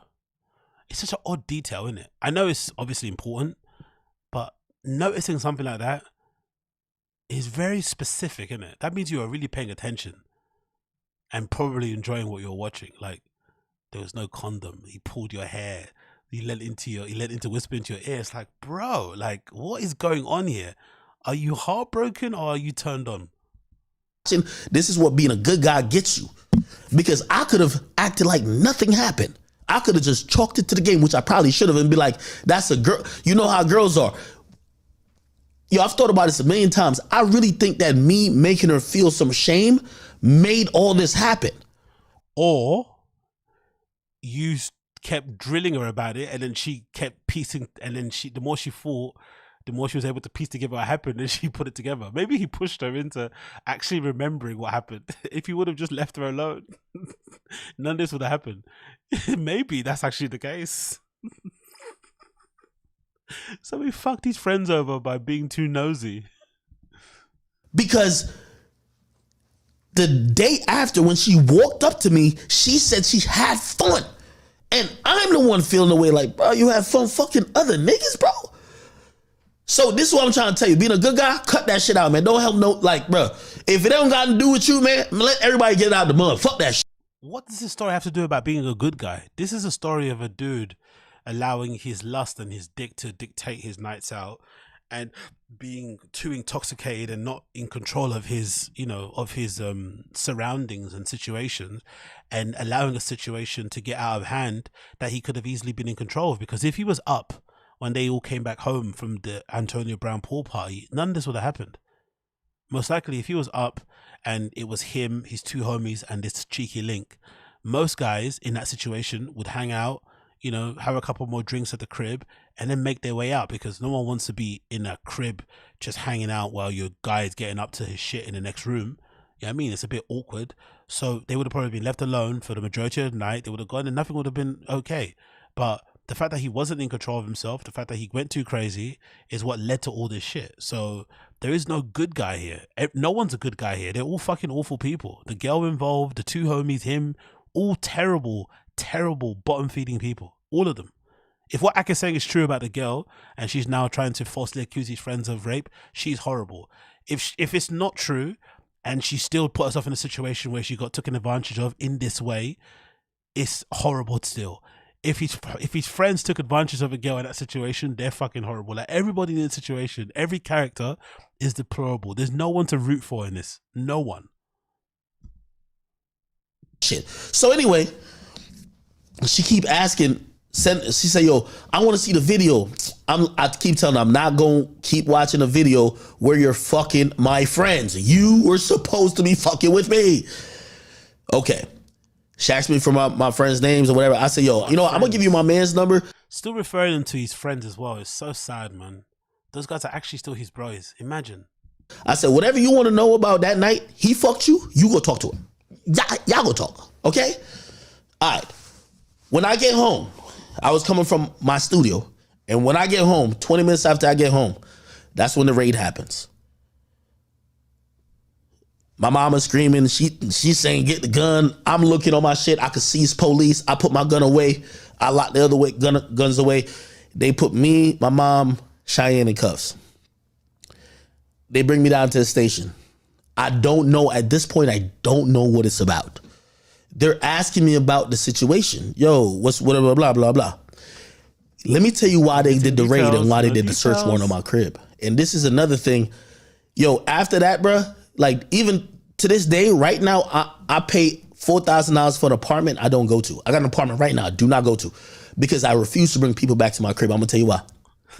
Again, I guess I wish I was more of a psychologist, but there's definitely something about when guys do this, like unnecessary mentionings of money and stuff they have, like what relevance does this have to the story?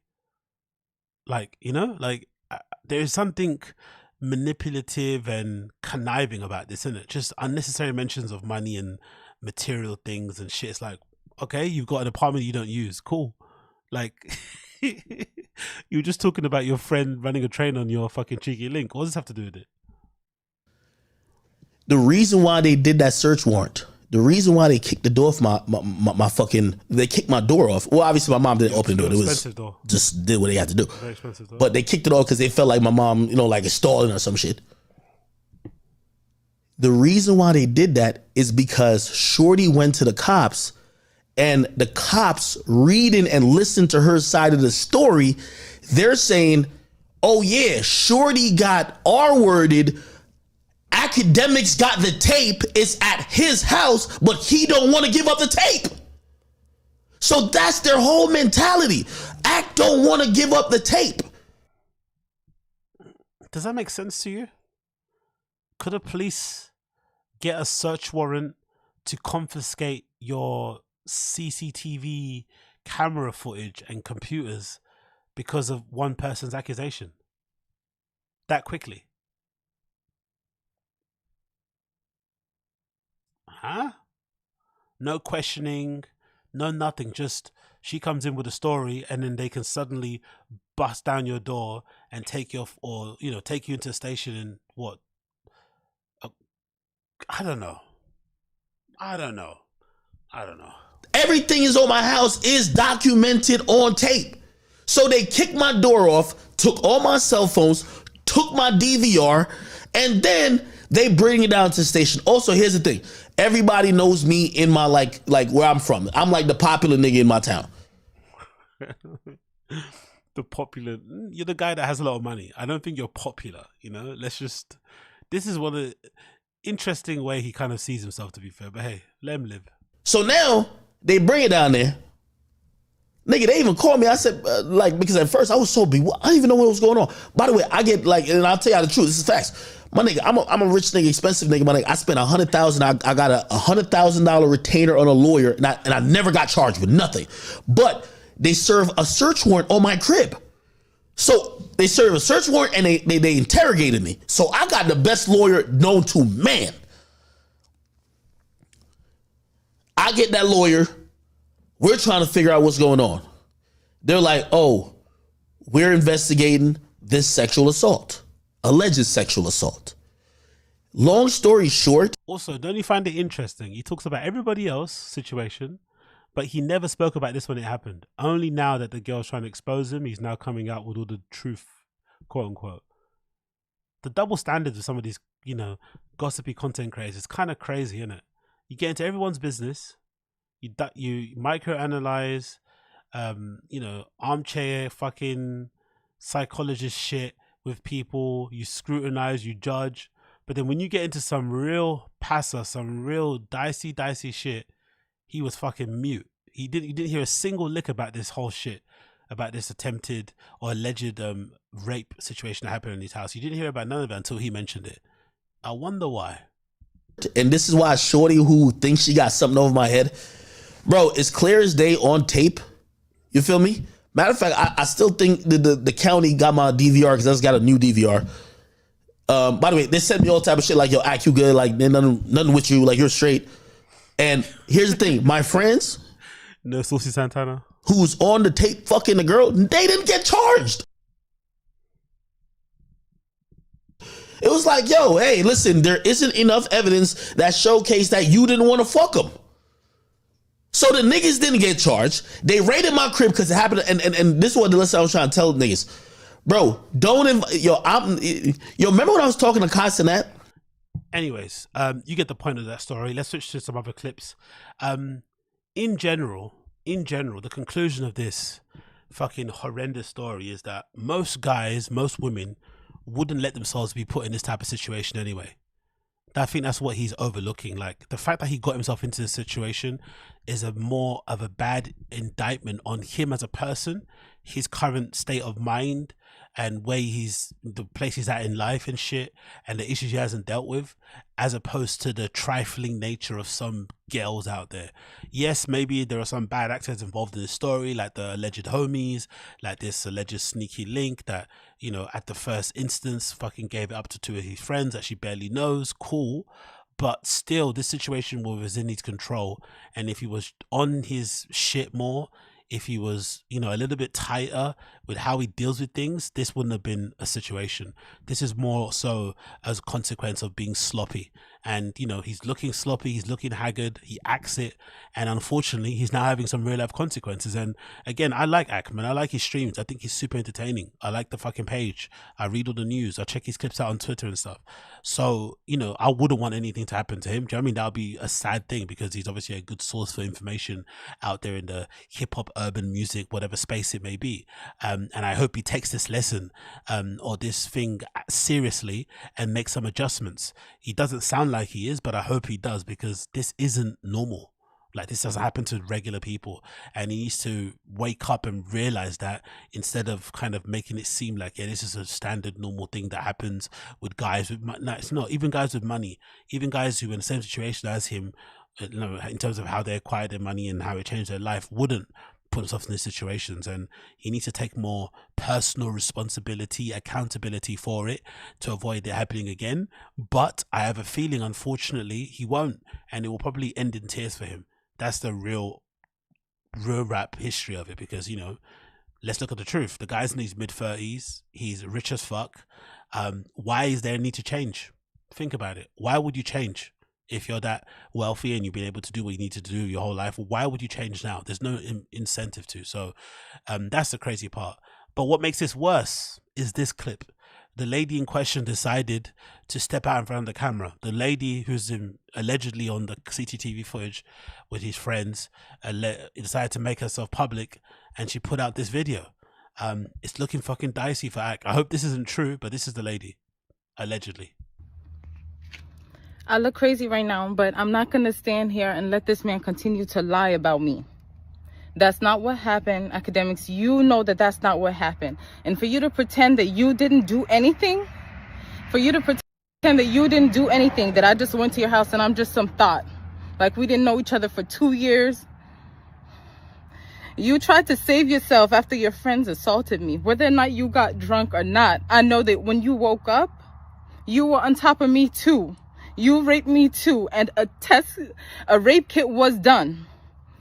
You know what? I'm gonna come back with my own story. This what you wanted, you're about to get it. I've been quiet for way too long. Yo.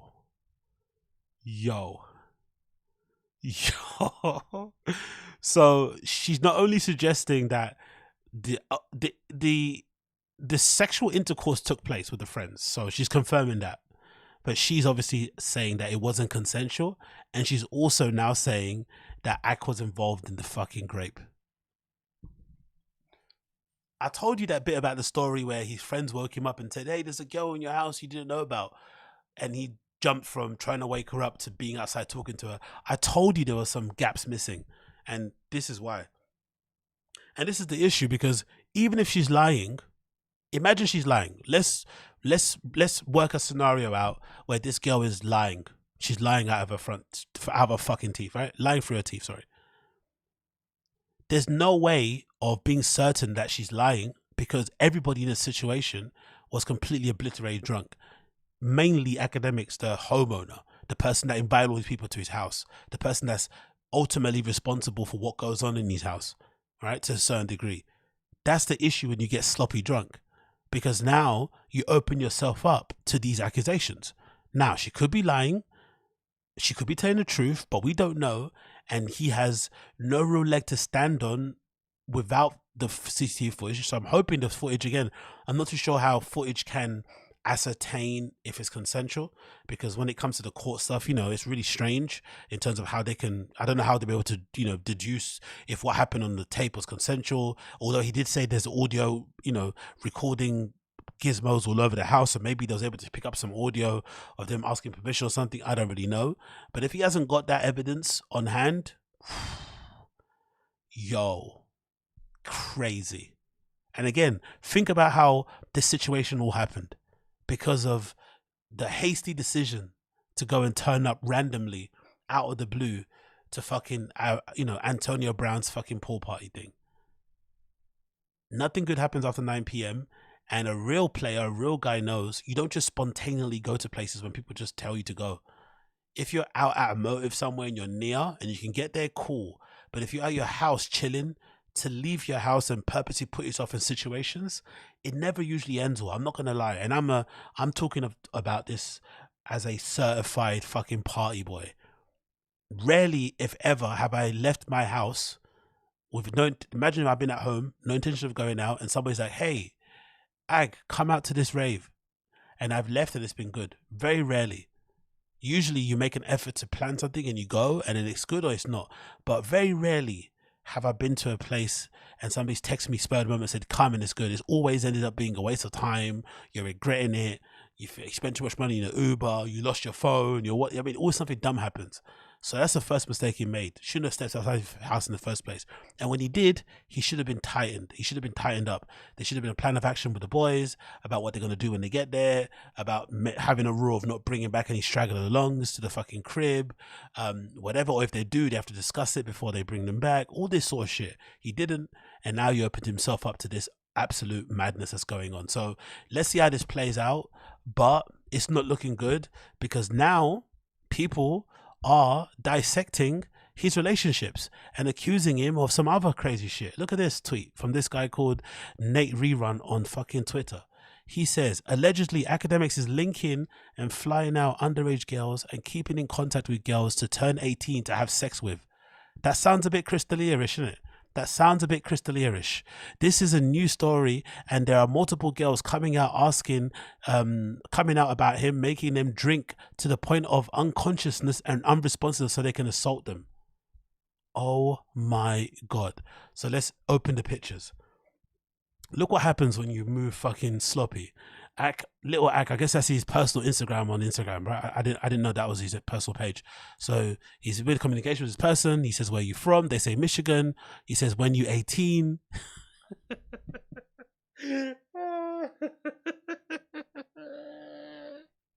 In 4K.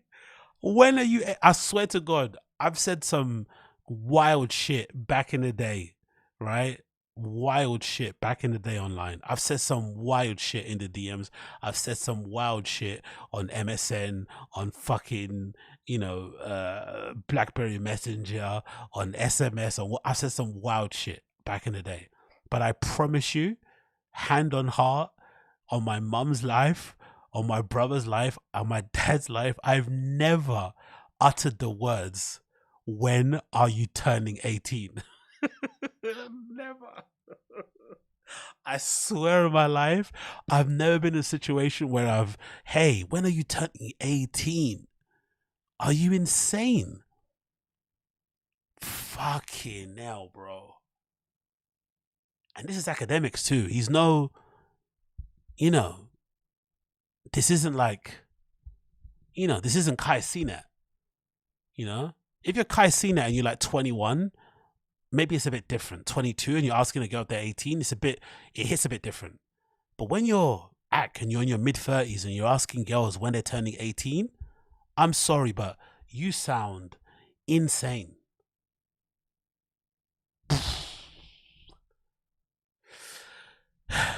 He says here, did you already make your video? Hell no, LOL. He says, can I be in it?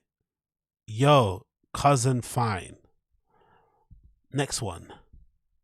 It shows him a picture with, to be fair, it seems like he has, you know what's interesting about academics' taste in girls? It seems like, and this is not a shade on the women, but it seems like he takes what he's given. Does that make any sense?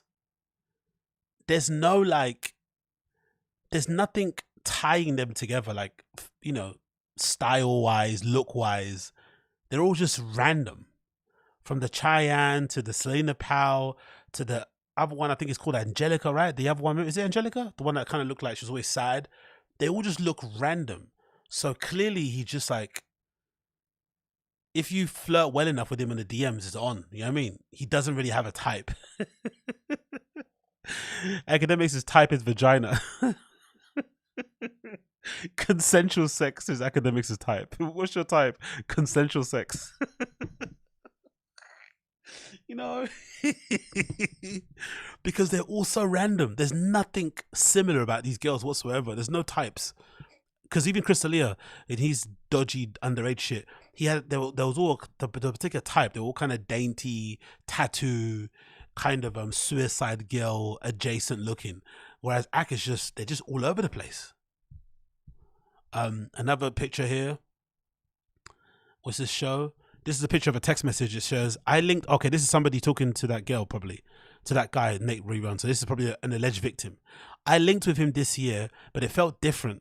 Oh, it felt different, or the situation was different. Anyway, I linked with him this year, but it felt different. And I realized he was a predator, so I didn't have sex with him. I love girl fucking logic as well, and reasoning. I had sex with him a few times, then one day I woke up, oh, he's a predator. It's like, how do you... Anyway, whatever, let's continue. Now he got his bitch harassing me, calling me a fan. I linked him in July for the last time. He invited a girl over and he said he wasn't sure if she was 17 or 18, but he still fucked her.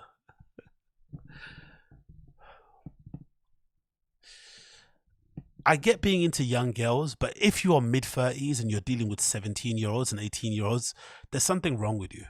I don't care, because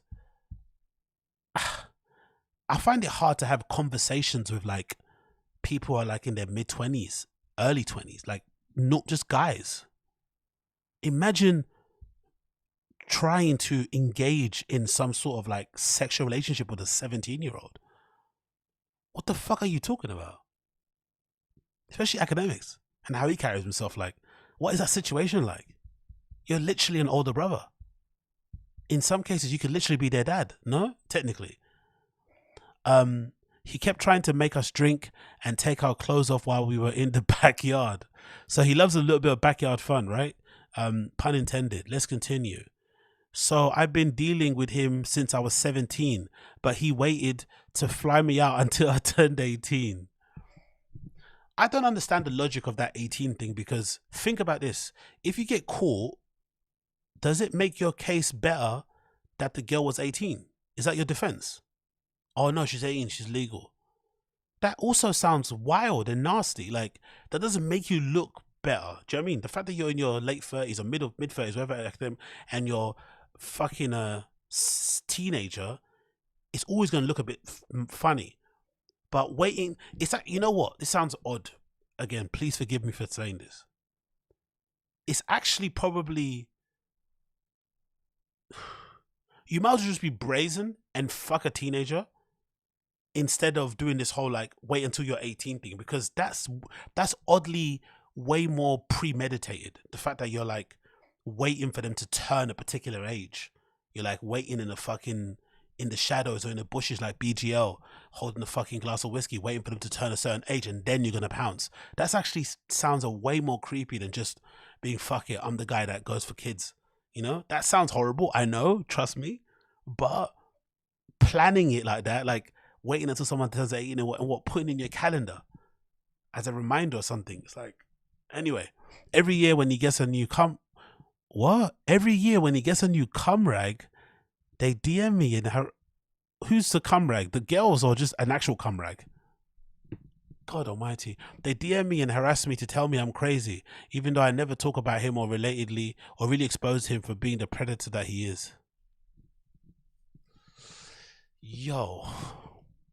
And this is the guy that be on fucking panels on Fresh and Fit barking at OnlyFans girls because they dare to like take off their clothes and fuck for money on behind the fucking paywall, trying to shame them for, like, you know, deciding to, I don't know, put their future in their own hands, and while they're young and virile and attractive, make as much money as they can. I don't know, whatever, right? He tries to shame these people, but look at the stuff he's getting up to behind closed doors.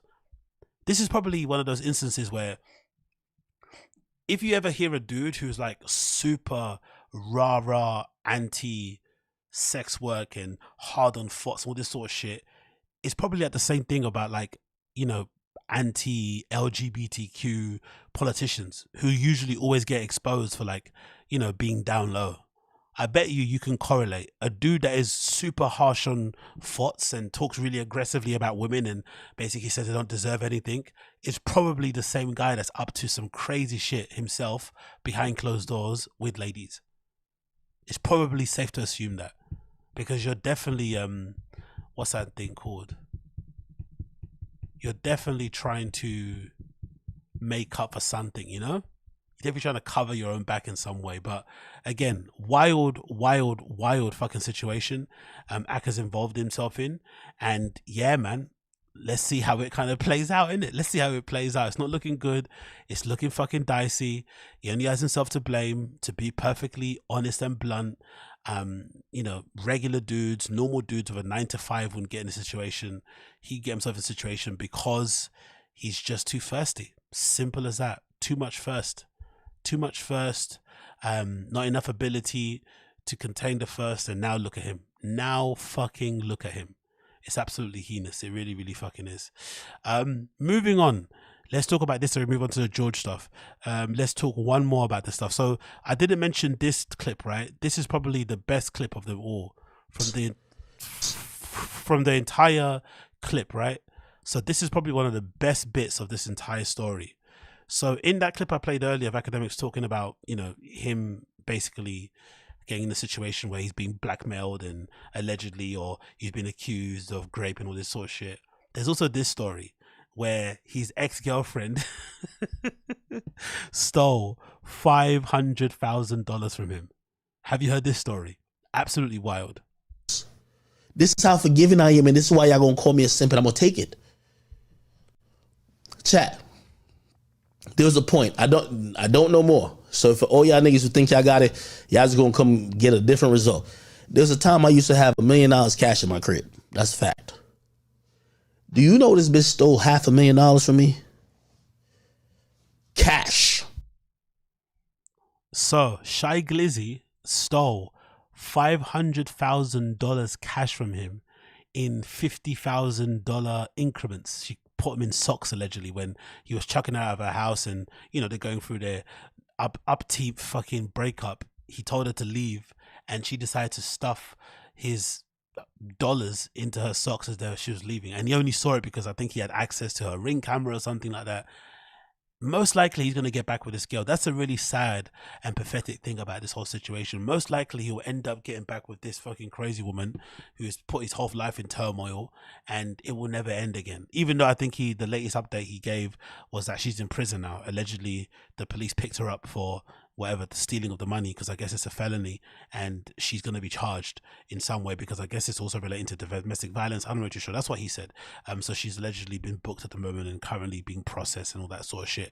But I still have a feeling if she doesn't get crazy double-digit numbers, he's still going to hold her down. He probably put money in her books. He'll probably go and visit her. He'll probably send her mail. he'll probably still hook up with her when she gets out. Like, this story will never end. Like, they are literally joined at the hip. It's crazy because she's done so much shit to him that a normal person would have already run a mile. Like, there's no amount of crazy pussy that would ever keep somebody, a normal person, well-adjusted person, in that kind of situation. But this is also proof that his lack of experience with women in general, forget sex, just even, maybe even people, he's probably not even matured enough to be in relationships and stuff, is really, really sad. And it's even sadder when you realize that, I think even today in this stream, today's stream that I'm recording it, he said something like in today's stream that he wants to have a family. That's what he said. He said he wants to have a family. He said he wants to have a fucking family. Imagine that. Imagine. So, yeah, absolutely crazy situation. I don't know. There's nothing to be learned from this apart from that AKADEMIKS is actually a simp. He's not half on thoughts. He's actually a simp and he doesn't know it. That's the saddest thing.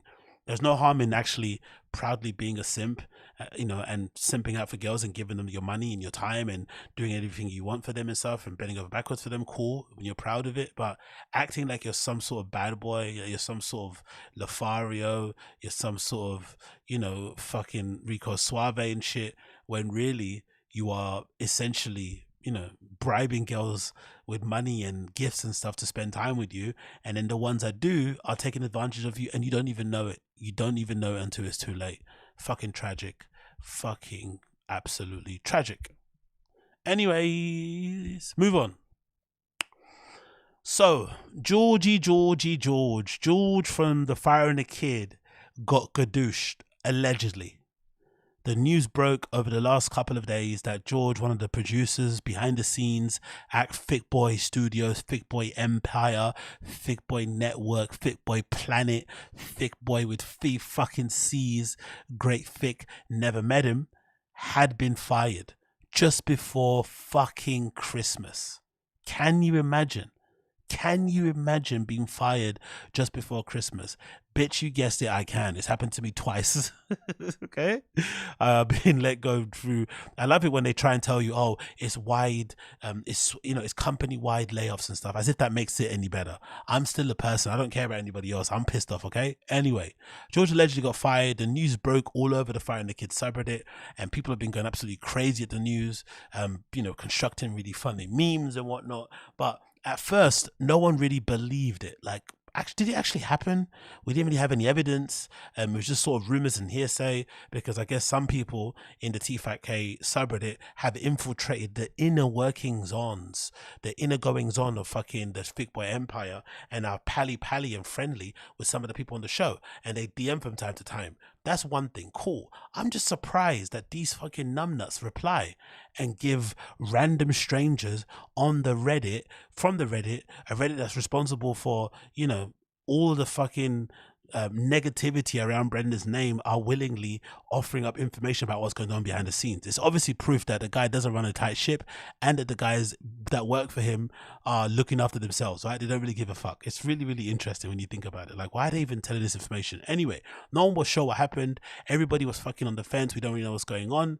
Then George posted this weird post on his Instagram soon after it happened, which again is probably proof that these guys are always on the subreddit, because it's funny how they always seem to kind of weirdly respond to stuff they see on the Reddit through the Instagram story. So everybody's politicking and debating about whether or not George got fucking fired, and then he posts this graphic of the Fire and the Kid, one of their old logos, right? Super old logo of them with Happy Holidays, see you in 2024, which I'm guessing he made, because I think he says he edits clips and does some Photoshop shit, right? So I don't know, maybe I'm being too harsh, and maybe I'm rating my Photoshop skills too highly, but if this is the level of work that George does, he probably deserves to get fired. If this is the kind of graphics, the seasonal graphics that he was putting together and that he was getting allegedly paid upwards of $1,000 a month for, he probably deserved to get fired, because this is pretty shit. I'm not gonna lie. It's a super old logo. They don't use these these fucking illustrations anymore to represent them.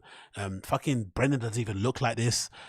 Rinks doesn't look like this. The logo, it doesn't, whatever. It is what it is. Happy Holidays, especially with the exclamation marks, like the fonts don't match, the background, like obviously horrible. But it was proof little bit proof that George was still alive and he hadn't been fired. Cool. Then it continues. Then it fucking continues. Like, I can see, how bad can it actually get? It always gets fucking worse. Somebody from the Fire and the Kids subreddit decided to go on BGL's Instagram, aka Mark Harley, and for whatever reason, again, don't ask me why, I'm just kind of covering what happened and putting it into some sort of cohesive order. For whatever reason, BGL is in contact with somebody relating to George. I guess George's mum. I don't know why, or maybe I don't know what's happening. Somehow something happened. BGL got the screenshots, put on his Instagram, and look what his Instagram says. So BGL's Instagram stories post what looks like an email screenshot that somebody else sent him, and he puts a caption that says, "Had to email." Oh no, sorry, this is his email screenshot of his emails. Sorry, this is a screenshot of his email to Brendan and Brian. Cool. I apologize. Let's continue. He said, had to email Brendan and Brian to congratulate them on conducting business properly with the most loyal employees. Nice work. So this is the title of the email he sent to Brendan. So I guess during this whole time that BGL got gadooshed by Brendan, he's been spam emailing Brendan this whole time. I guess it's been happening. Maybe because he's fed up and not getting his money. Maybe because every time he wakes up at night, randomly, he remembers how much Brendan fucked him over. But for some reason, I guess he just randomly emails him. So he randomly emailed Brendan, CC'd Brian, and the title is, "Couldn't even call him yourself, pussy." And in the fucking, body of the email, there's a screenshot of an Instagram DM that looks like the Instagram DM of somebody related to George's mum, I'm assuming, right? Yeah, George's mum. And they say this: well, guess what? Brendan's lawyer. Is that? They meant to say Brendan's lawyer. I thought that was a diss, like Brendan's slaw, like maybe because he's. Wow, I didn't know. Fuck, bro. George is really from the gutter, innit? His mum spells like that. Brendan's lawyer. Law as in like LA, all one. Wow. George is from the fucking gutter. Okay, anyway, Brendan's lawyer just called George and they let him go and said they can't afford to pay him. What the fuck? Wow. Now, George has to figure out how to get back home, yo. On what little savings he has. Wow, life is really strange and so are people. And BGL replies back, wait, are you serious? So according to this leaked DM from Instagram, Brendan fired George, lovable George, right? The guy that wouldn't allegedly hurt a fly. He fired this dude, right? Oh no, he's not here somewhere. I don't know where he is. It doesn't matter. You know what he looks like. He fired George via a lawyer. That is the most on-brand Brendan Schaub thing ever. Could you imagine a more ridiculous situation that you have to fire a glorified intern through a lawyer because you don't have the guts to do it to their face? Because what, you're going to feel a bit awkward and a bit weird about letting somebody go. That's what happens in businesses. Like, it is the name of the game, isn't it? It's not that big of a deal, really. If anything, you owe him to tell him to his face, not to kind of do it through a fucking third party. What an absolute losery thing to do. So that's allegedly what he's alleging right there. That's what's being suggested in this sort of email. And then, of course, the fact that he's stranded, I guess, now in LA and can't fly back is really crazy. I wouldn't put that on Brendan, to be fair, even though he's a prick. If he did fire this guy through his lawyer before Christmas, it's not on Brendan to be like, for him to be stuck in LA. If you're working somewhere and you are that financially, unstable, you probably should always maybe have a little rainy day fund for yourself just in case shit turns left. Because I don't know about you, but if I'm George and I'm working for Papa, even if I like him, because George clearly does like the Fire and the Kid. That's the thing about George. He's actually a fan. He's actually a legit fan of the Fire and the Kid. That's how he got on the show. Most of you know his story about losing weight and shit. So if that's the case, you should know those guys better than anybody. And you should know how quickly their careers have kind of gone south. So you should have a contingency plan in place. I wouldn't be surprised if that new girl that replaced Kat, that one on this picture, this girl, don't be surprised if she has a contingency plan in place. Don't be surprised if she knows exactly what she's doing. She's there for a short time, not a long time, get some experience, get some screen time, maybe get a boost in followers, use the contacts, whatever it may be, to go and segue and do your own thing, for sure she's got a plan in place. So when you're working with those guys, because they're so problematic and terrible and shit, you probably should have a rainy day fund just in case someone comes out of the woodwork and in case and accuses them of something again. Because if those guys were to suffer one more cancellation, personally, in my opinion, if they were to suffer one more cancellation, I think it's a wrap. One more public scandal and they couldn't, you know, if Brendan is having to fire this guy, I think he's actually having to fire him because he actually can't afford to pay the dude, you know, legit. I don't think it's just him being a piece of shit, although he is. I think probably his business manager said, hey, you actually can't afford to pay this dude £1,000 a month. Like, cut back on the spending, even though he fucking bought a fucking Ford truck or something, whatever it is, right? And, you know, his wife doesn't work and stays at home and just buys Balenciaga. I'm sure that he actually did fire him because the money's not where it needs to be, because, you know, he's not doing as many live comedy gigs anymore. The touring around the world isn't a thing anymore. The whiskey's dead and buried. And, you know, it's just the ads coming through in the podcast, which is dying. Audio isn't king.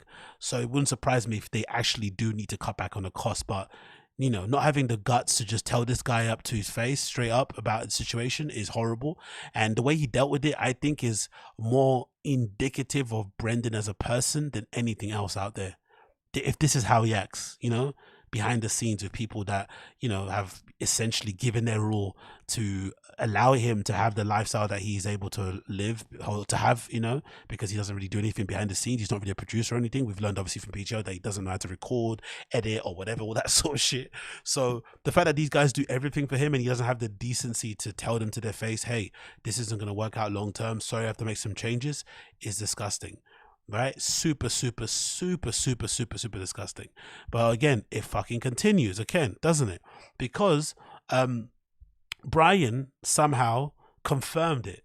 Bryan the fucking redact, right? I don't know why Bryan CALLEN is so fucking dumb, but that email that I just showed you where fucking BGL decided to copy and paste a screenshot of him talking to George's mum and send it in an email and CC Bryan CALLEN and send it to Brendan.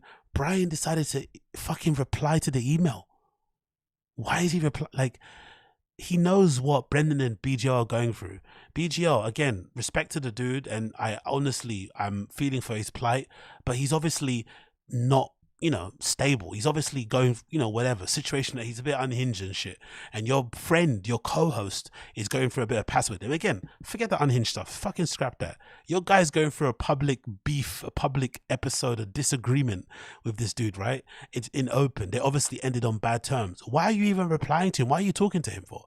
It should be complete no communication, because you're siding with your guy, right? You standed him in whatever situation, right or wrong, but he doesn't. Bryan replies to the email thread and says the following: actually, I didn't hire him, nor did I know he was fired until Lex let him go, and apparently we are still paying him. Bryan doing what Bryan always does best and protecting himself and throwing other people under the bus. Now he included some other guy's name in there.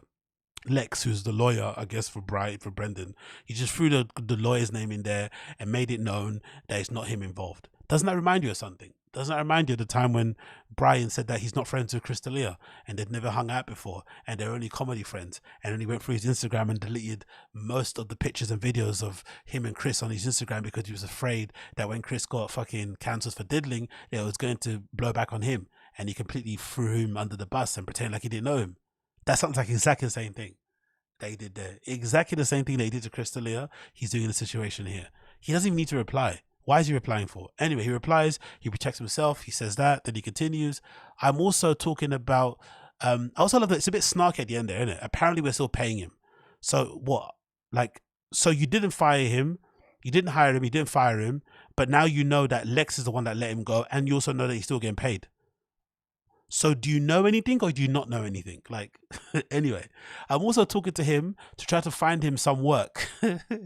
Imagine how insulted you would feel if an old age pensioner trust fund kid, because I don't think many exist. No, they do exist, because boomers are fucking old, right? They don't die until they're fucking 100. So imagine being a 60-year-old trust fund kid, right? Imagine, and you're telling another person or you're trying to help them how to get a job when you've never had a regular job in your life. Apart from, I think he said, didn't Bryan say he worked for one of his dad's friends' accounting firms, right? But Bryan has never had a regular job in his entire life, right? He doesn't need to. He comes from wealth and stuff. Imagine him trying to smooth the blow over by helping you out and sending you some links from Indeed.com and shit. Oh, I'd be furious. I called him the second I heard.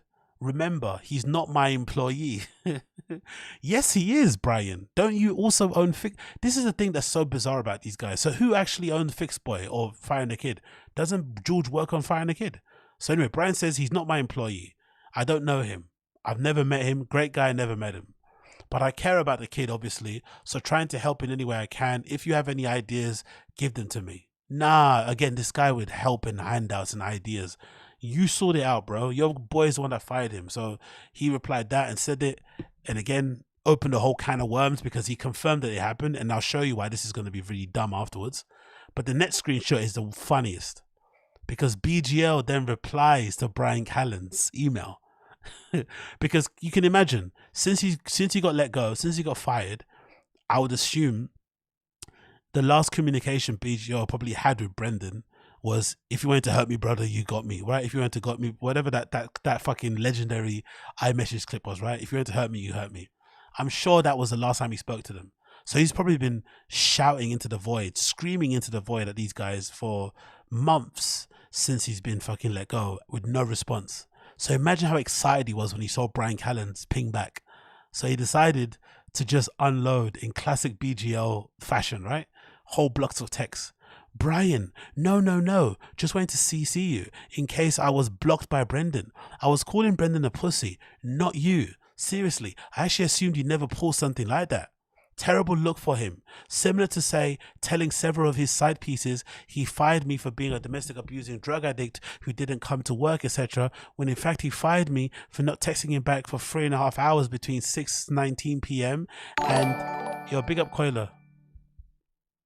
It's the end of the year, but it don't fire me, mate. I don't have enough addies and baddies to get home.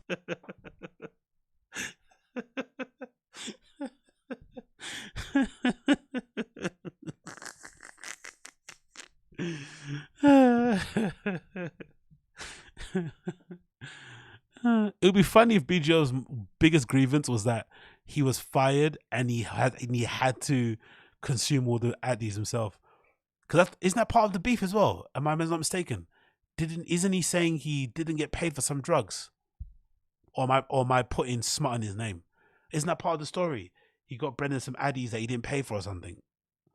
Oh, what a mess. But yeah, big up Coiler. Appreciate you, brother. Anyways, so let's start again because I love his blocks of text. Terrible look for him. Similar to, say, telling his side pieces he fired me because of some domestic abuse and drug addict who didn't come to work, when in fact he fired me for not texting him back for 3.6 hours, between 6:19 p.m. and 9:48, while I worked as he consumed 120 mgs of Adderall, 60 Wixie shocks a week, a pound of kratom, and 20 mg nicotine, and 74 sheets of espresso per day. Yo, Brendan is a tank. If that's true, again, take it with a pinch of salt. Brendan is an actual real machine, not Bert Kreischer. Brendan's a machine. If he's walking around doing that much Adderall, 60 shots of whiskey per week, a pound of kratom, and 20 mg of nicotine, and 74 shots of espresso every day, yo, this guy is absolutely Teflon. Or hiring a private investigator for what? 10K, I assume, to harass Luana and look into me for breaking into his house to show Joanna text messages between him and some chick simply to gaslight his wife when one of the girls sent her flowers. I love you, Bryan. Always have, always will. On guard. Moi. The subtext, the end. P.S. You're crazy, lazy, drug addicted, lying, totally unstable, but also kind of right about everything I've said, friend. Hella Mark Harley. Yo. And he sent, and again, there's another text underneath here, by the way. He sent two. He just sent one as a screenshot, but he sent another email. Yo, he sent one at 10:33 and another email at 10:33. So 10:32 and 10:33. So, all in all, BGL confirmed everything. No, Bryan confirmed everything like a fucking idiot. BGL then decided to use George's firing as an opportunity to lay bare his grievances with Brendan in a super, super unhinged way through email. Just, again, gather all these things together. George is the one that gets fired. Everybody's outraged that he got fired the way he got fired, through a lawyer, not face to face. Brendan's now hiding behind people and shit. The mum is worried he can't fly her back home. He doesn't have any money. Poor George, blah, blah, blah. And then BGL manages to get some information about what happened through his mum. And Bryan decides to email back and reply to the thread of BGL kind of quote unquote harassing, I guess, Brendan, and in a weird way confirming what happened. Cool, right? That's what happens. We continue on. Then George decides to enter the fucking chat. George decides to clear up everything that's going on because there's loads of stuff that's going on out there. And most likely, my assumption is this, because we know this is mostly Brendan's doing. Brendan probably didn't like the fact that he was getting trounced online and his comments were getting blitzed with people saying you did George dirty. So he probably told George, hey, let everybody know you didn't get fired. Like, go out there and fix this because I'm looking bad out here. I want everyone to think I'm a good guy. So George gets on his Instagram stories and writes as following: for anyone concerned, I'll be working remotely at Brendan SCHAUB for the foreseeable future. I appreciate everyone's concern, and while I have a lot of big decisions, I love my Los Angeles family and I look forward to my future. So in some weird, reversal, George comes out and says, actually, what you've heard is not true. Even though my mum contacted BGL and said so, and even though Bryan, fucking the kid CALLEN, confirmed it himself in an effort to protect himself, right? Self-preservation, he ended up fucking exposing Brendan. So it actually did happen. George says, no, it didn't happen. I'm actually going to be working remotely. Working remotely doing what? Fucking writing descriptions, writing titles. Can they really trust you to do that? If your mum is spelling lawyer as, all one word with like whatever, right? I don't think you should be fucking trusted with writing captions or fucking titles. So what are you doing from remotely? Editing stuff. That's probably more hassle than it's worth to have you Dropboxing, editing clips and stuff. Like what? Why would they bother doing that? Like absolutely crazy. So out of the blue, Brendan decides to, I guess, get in contact with him and say, hey, you're not fired. Stop fucking saying that. Even though I told you that, even though I told my lawyer to tell you that, you're not fired. You're working remotely. And if I'm George, again, I don't expect anybody to watch my shit, but if he is watching my shit, you have to run a mile, George. You have to run a mile. You legitimately have to run a mile. I don't have any doubt in my mind that part of the reason why you got let go is because you're probably bad at your job, for lack of a better term. Again, it happens, and it's not a bad thing. Sometimes you're not good at what you do and you just get hired as what's that thing called? Because I've been that guy before myself, where you get hired as a personality hire. Have you ever been that person? I've been that person sometimes, and it's not a good thing to kind of bank your career on, because there comes a point where you need to actually be good at what you do and kind of earn your keep that way. But maybe it was a personality hire, maybe it was a sympathy hire, maybe it was Brendan's way to kind of counteract all the negativity about him online by hiring somebody like you, George, and stuff, because people think maybe you're vulnerable or whatever it may be, or whatever, redacted, who knows, right? But this guy isn't looking after your best intention. No one is really. Only yourself. You only have to look after yourself, and only you can fucking, dictate your own fucking destiny. Not some random dude in LA you hardly know, or you've kind of just fell in love with because of your podcast persona. So, most likely you got fired because the stuff that you do isn't that great. I would assume, if you're George. Or you got fired because this guy is terrible with his money and he put himself in a situation where he now can't afford to pay certain people, and the easiest person to let go in that studio is you. You're always going to be the first one on the list. You're the one that's mostly dispensable. So in this situation, I would say use this as a warning sign and run for the hills. Whatever monies you're owed for the work you've already done, collect it, save it, whatever it may be. Use that money as maybe some money to fuck around with and find out another situation or try some creative projects. But you should not be banking your Learn Tonga future on Thick Boy or Brendan SCHAUB. Use this situation and fucking run for the hills. You really should. Because if you think this is going to get better, or if you think this is not going to rear its ugly head again, you are really delusional or super naive. So you need to quickly pull up your big boy pants, grow up quickly, because this guy's going to fuck you over again. He's gonna fuck you over. He's definitely gonna fuck you over again. So don't take this offer of working remotely and shit. Take the money you're owed and run for the hills. If I was you, George, run for the fucking hills. It was always a bad idea long-term banking on Brendan anyway.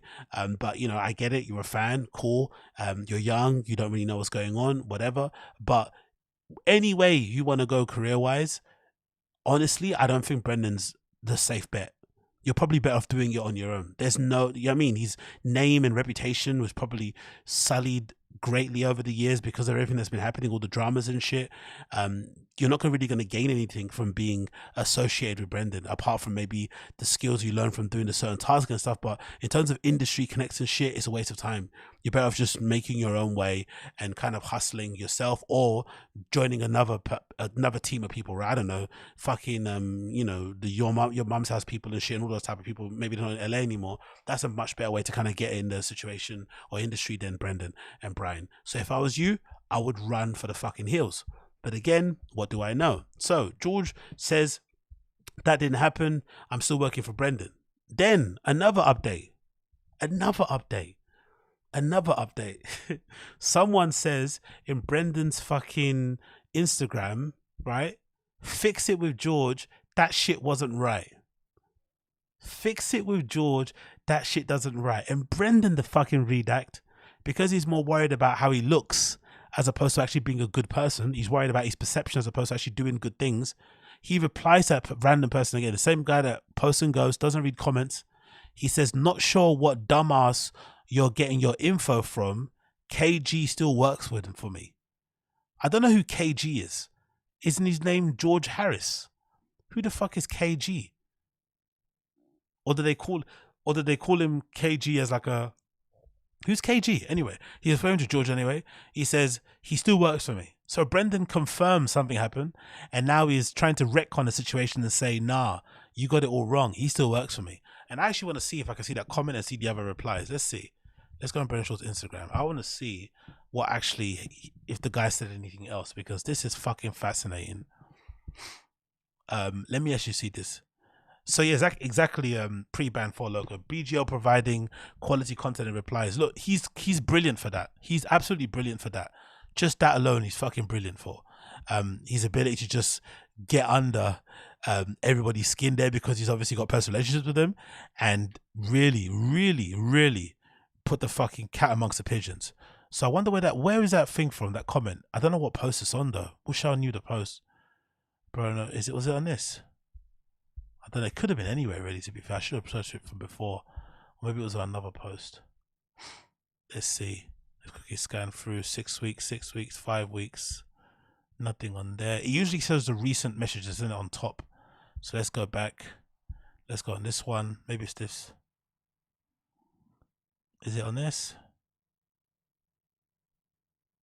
It's on the first picture, it's not pinned. Okay, cool. What's the first picture that's not pinned though? I can't see what's not pinned, unfortunately. Okay, must be this one. Let's do this one. Must be that. The first, okay, there we go. Thank you to Stinger Goo. So this is the comment from this user. It's all 100. Fix it with George. Let's see the other replies. 51 likes. Let's see the replies. Oh, this is gonna be brilliant. 1 like on Brendan's comment. Replies, Brendan not according to his mum. Clarify the situation. Are you still paying for his surgery? This is so callous and cold, man. You should be ashamed. Another person, Callen said it himself. Which dumbass are you referring to? George's mum or Callen? Are you saying that you didn't have your beast of a lawyer to fire him before XMAS, then rehire him remotely to save face? Exactly. Another person, okay, Casey, it's being said by multiple sources that he was fired and sent packing. So what really happened? Another person says, Jesus, dude, like everyone mentioned this from KG's mum. Who's KG, by the way? What? Can people... Oh, Keto George. Okay, my bad. Okay, thank you, the Intrigue. Bless you. Thank you, the Intrigue. Keto George. Okay, cool. I guess because that's how he lost weight. Keto, right? Cool. Yo, what's good, Uche? Wagwan. This isn't a narrative you need to manage. It's just a fuck up you need to make right. Put down the tiger fic and pick up some bodega cat. It might even make you funnier. Oof. That's true though. Again, this is... We just have to accept the guy's a bad dude, you know? Just accept he's a bad guy. He's beyond help. He's beyond redemption, beyond salvation. He's just a horrible human, to be fair. Let's just accept that. It's just what it is. He's never going to learn. He's never going to get right. And this is a clear example of it. You know, it's so unnecessary. And again, like the person said, so cold and callous. Like, why would you do this to somebody like this? Like, why? You know, they deserve better than this. And it's so unnecessary too. And then, of course, to about face and then rehire him remotely. Like, what? If you're going to fire him, just fire him. Stand on your shit, innit? Stand on business. But of course, this isn't a... Another person says, how about you actually help him with surgery instead of just reluctantly matching Bert's offer because you put up on the spot, even though he doesn't even have an connection to George. It took Bert to be like, hey, this kid did something major. I want to help to complete his journey. Maybe Brendan and the guys could finish the job and pay for the rest. But no, you spend thousands in a blink of an eye on the dumbest, most hype beast lame shit ever and then let George go before the new year. You're faker than the rare shoes you wear, on every pod looking dumb as fuck with the tightest pants you can find on while sitting on your legs crossed like a bunch of sticks. Yeah, I've never heard of a guy talk about how big his dick is more so than you and then sit with those tight jeans on and legs crossed. Like, no, it doesn't make sense, Papa. You see? And people say, no, I think the real reason people don't like him is because he's athletic and really handsome. Let's continue. Is it true you canned him? George gone but not forgotten. Gadoosh far too soon. Look how many likes he's gotten. As a car guy, do you actually do any of the work or just pay someone else? What happened to George? RIP George. So who will be deleting comments now that George has got gadooshed? Oh, I didn't think about that actually. I think that'll be Chin. Didn't Chin do it before? Imagine Chin is working like a real refugee, innit? He's real immigrant working. Chin is not only going to be editing while he's on vacation, editing while he's at home, editing while he's in bed, editing in his car on the way to work, editing and clipping and producing while he's at work. He's also going to have his phone logged in to be deleting the rude comments on fucking Brendan's Instagram and shit. What a horrible job. Love the red. You are doing great. You're doing everything I would do if I was balling. Okay. I see. This is okay. Cool. So, absolutely crazy situation, right? Absolutely crazy situation. So we continue on this story. We continue fucking on. We also got a bit of an update on what's this? Brendan Schaub's manager here as well, courtesy of the Find the Kid subreddit. So big up them. The manager's called some guy called Lex McMahon. Me now know who Lex McMahon is. Who is he?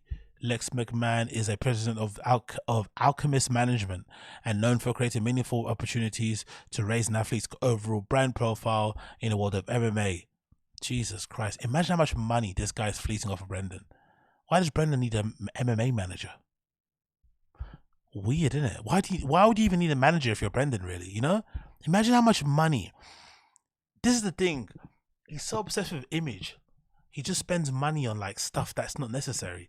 Court cases, lawyers and shit, agents. Like, why would you have an agent if you're Brendan?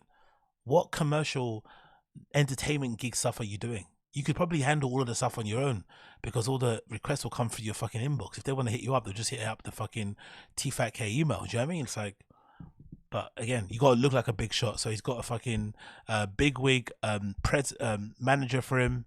There you go. There's the original article with him getting signed in August the 6th, 2010. And then there's another picture of the guy, I guess his name is Lex McMahon, on set while he's talking to, what's his face? Game Breed. So maybe this also explains why Brendan gets a good guest in MMA. Maybe this Alchemist management group represent big fighters and that's how he gets his guests. Oh, maybe that's how crazy it gets. Maybe they've also in cahoots with Joe Rogan. Or maybe he's friends with Joe and that's how everybody gets on Food Truck Diaries before the payment stuff, right? Maybe they're like, yeah, we're with Lex, we're with Alchemist Management. And maybe they have ties with Joe. So if you're cool with Lex, you're cool with Joe, he could make you cool with Joe. maybe there's something there. Who knows? We continue. More bullshit. Obviously, got this funny post featuring fucking, what's his name? George with his cat. Obviously, this isn't real. This is just somebody obviously photoshopping it from the original picture of fucking Brendan's truck. We'll talk about it later. So, in conclusion, the situation at hand, we now know that George has allegedly got his job back because Brendan got publicly shamed into rehiring him. If I'm George, I'm running a mile. Don't trust anything Brendan does or says. Run a fucking mile. The guy is really toxic. Unfortunately, there's nothing really good that's going to come from associating with him, and this whole situation is really gutting because it shows you how much they didn't really respect him, you know, how little regard they held of this kid, like that they would treat him this way. That's the really sad bit about it. It's that realization that the people that you think are your friends aren't really your friends, you know. They don't really look out for you the way they do. You know, they do that LA thing where they keep saying I love you and shit, and they don't really love each other. Because if you love somebody, you don't, you know, treat them like this. You're not this cold, not this cut off. You don't, you don't try and kind of, you know, make it as personal as possible when it comes to directing them and telling them, hey, it's ended and shit, and just talking to them honestly, man to man. And if I was George, like I said in the beginning, I would run a fucking mile. Nothing good can come out of associating with Brendan long term, as is proven, obviously, because it's definitely ended in tears, and he got shamed into rehiring him, which is the really, really, really sad and crazy thing about the situation. So that's it. What can you do? Let me know what you think in the chat. What do you think down below in the chat? What do you think?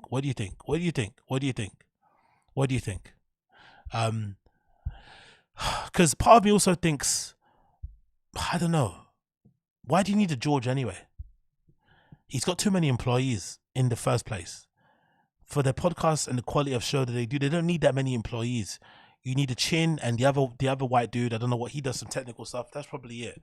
And even that is probably a bit overboard. They've got too many employees there, too many people just loitering around. It's just a podcast in front of a couple SLRs, in front of a couple of mics. Like, they don't do anything else. You know what I mean? It's not interactive or anything. You know what I mean? Like, it is what it is. Pre-recorded show that they do. They've been doing for years on autopilot. They don't need to have 1 million employees, so it's probably for the best that you got fired in that regard, so they can run a bit of a lean operation. But yeah, I don't know, and I haven't really seen anything from him that would let me know that he's a high performer himself. Do you know what I mean? Maybe I'm not I'm not plugged in, but I don't really see anything from him that would let me know that he's really top level at what he does. So that probably makes him, unfortunately, very, very expendable. What he's saying here, Chin was also moving the equipment between the studios. Exactly. It's not like he's gonna take his manager's advice. Exactly. The hybrid is such a lame moniker. Exactly. His bio said battle gods of Mogadishu.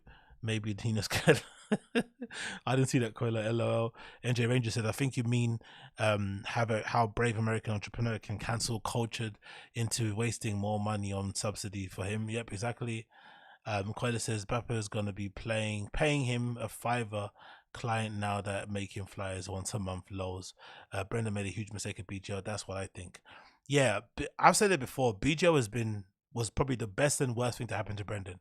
I think it's the best thing because I think as much as Brendan's a piece of shit, clearly to people around him, he definitely does need friends. He doesn't have any friends, you know? You can see it. He probably needs some male company outside of, you know, people he pays to hang out with him.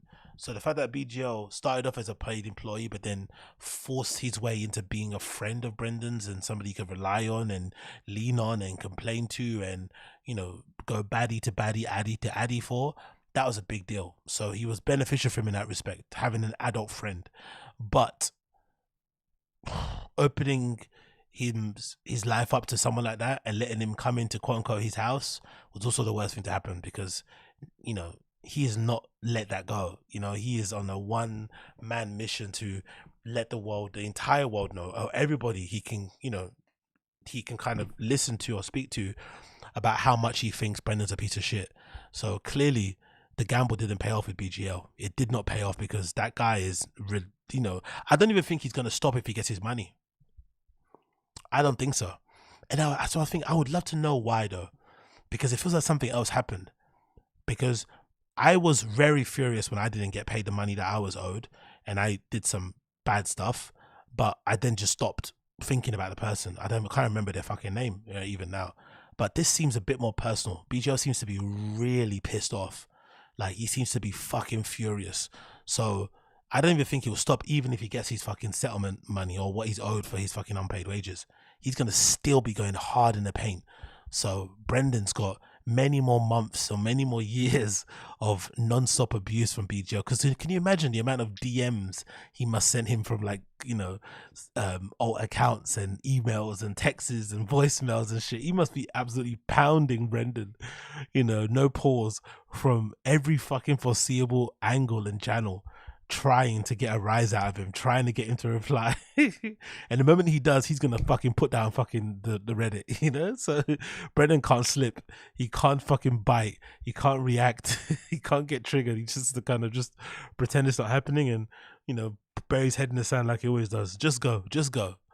Oh man. Man. Hit on BGL's girl. I don't think so. Pre-ban for Loco. I think a lot of guys trying to hit on BGL's girl. I don't think he's not averse to that. And I don't know. I don't think that would get under his skin that much, to be honest. I don't think so. I doubt it. And they've already had drama around. I don't think that Brendan trying to fuck his girl would be an issue. Personally, I don't think so. Maybe something else happened. Or maybe, again, like I said, maybe he's just maybe because he just doesn't respect Brendan intellectually. And he can't believe that he's so much more successful than him monetarily and shit. It just drives him crazy. Maybe that's part of it, because he went to a performing arts school, he wrestled allegedly in college, he played football a little bit, so maybe he thinks like he's a better all-round athlete and person than Brendan, but their lives, you know, ended up in completely different places. And he's like, hold on, I have more talent in my hand than you. How the I mean, and then Brendan tries to big time in. Then he fires him. Then he lies on his name. So maybe it's all compounding things, like, you know. But that BGL guy fucking hates Brendan. Like, he absolutely hates him, and I love it. It's fucking brilliant entertainment, because he always comes back with some amazing catnip on the Fire and the Kid sub. So that's the situation. George, run for the hills. You're probably not going to, because, you know, I also get the feeling like I regret saying this, because I'm sure it's come out that he actually has something. But from what I can see, it looks like he's the type of guy that enjoys being a bit of a victim. You know, he enjoys people thinking he's vulnerable and he's kind of innocent and sweet and shit, right? Kind of leans into it. So maybe he doesn't mind the role he plays in these guys' lives, but I don't think that's a way to kind of live your life, to be like the, you know, the charity case or the sympathy project or whatever for people, or a way for them to rehabilitate your image. I don't think that's the right way to kind of go about life. I think you should be striving to be respected, and, you know, whatever it may be, for your character, for the work that you do and whatnot, as opposed to people just feeling bad for you. I don't like that. And again, I just have a feeling that he kind of leans into it a bit, right? With the whole like smiling, closing his eyes thing. Like, I can't hurt a fly. It's like, come on, bro. Like, cut it out. You know what I mean? Cut it out. What is this shtick? Like, be a real human for once. You know what I mean? It's a bit weird. Again, I don't know. Maybe he has something. If he is actually redacted, obviously I feel bad. But if he isn't, and he's leaning into it, and he's trying to use it as a way to kind of get into their good books and stuff, he just has to accept what happens after. You know what I mean? You're exploiting them, they're exploiting you, the game you play. But if it's not the case, run for the hills. Please run for the hills. Please run for the hills. I beg up for you. Run for the hills. But he won't. He obviously won't. So let's see how this plays out. Let's see how this plays out. Moving on. What do you guys think about this? So Brendan got his car. I'm going to put it up on your screen so you can see. He got his his Ford Lightning truck, right? The old car. The car that he said he's always been into because he watched Fast and Furious and he's obsessed with Paul Walker, and it appeared in a fucking opening credits of a Fast and Forward movie for like 2 seconds, and allegedly now he's saying he's always had that, and he's whatever made up fucking narrative is fucking interesting. Imagine nostalgia is always fucking cringe.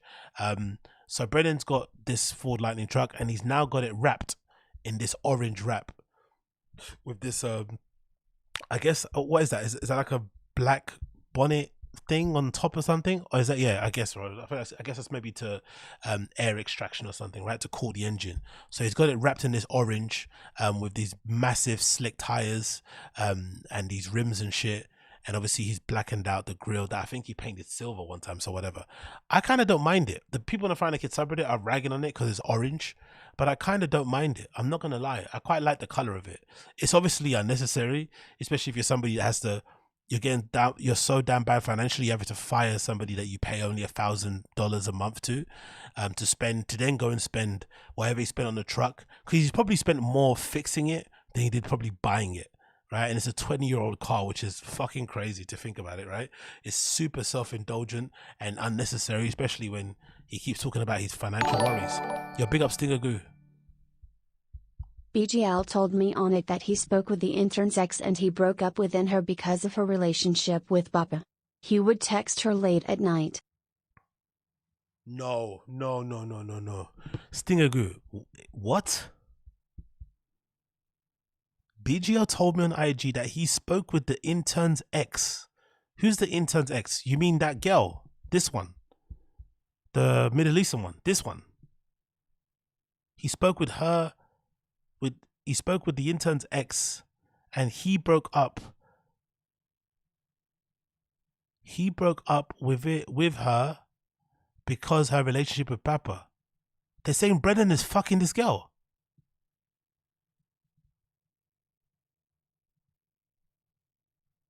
No way.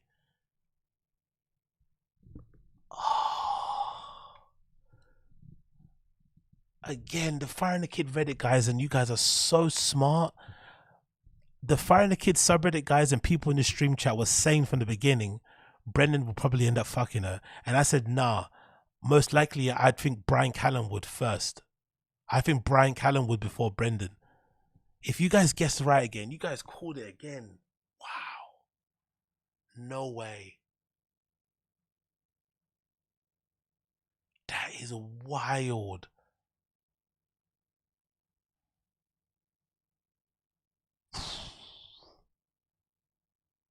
I can't believe that's true. Brendan's after everything that's been, that's her name, right? Sainaz. After everything that's been happening, how can I? What's it? I don't want to check into that. I don't give a fuck. Big up Uche. How did George live in LA off of 1K grand? That's a good question. I'm assuming he's living with somebody. With that thing he does with his smile at. I'm assuming he probably, somebody, you know, let him couch surf somewhere. I'm assuming probably that happened. Or maybe he snuck back in the office and slept there for free. You know what I mean? Like, he looks like the type of person that would be happy to sleep on the floor if possible. No offense, you know, but he was the type of guy that would that's okay, I can sleep here. I don't know, man. Maybe I'm being a little bit too thingy, but I get a little bit funny with people that are like, that try to put that overly nice fucking Mr. Rogers thing going on, you know, like there's something weird about you when you're like trying to be like, I couldn't hurt a fly, I'm so nice, I'm lovely. It's like, bro, lay it off, like cut it out.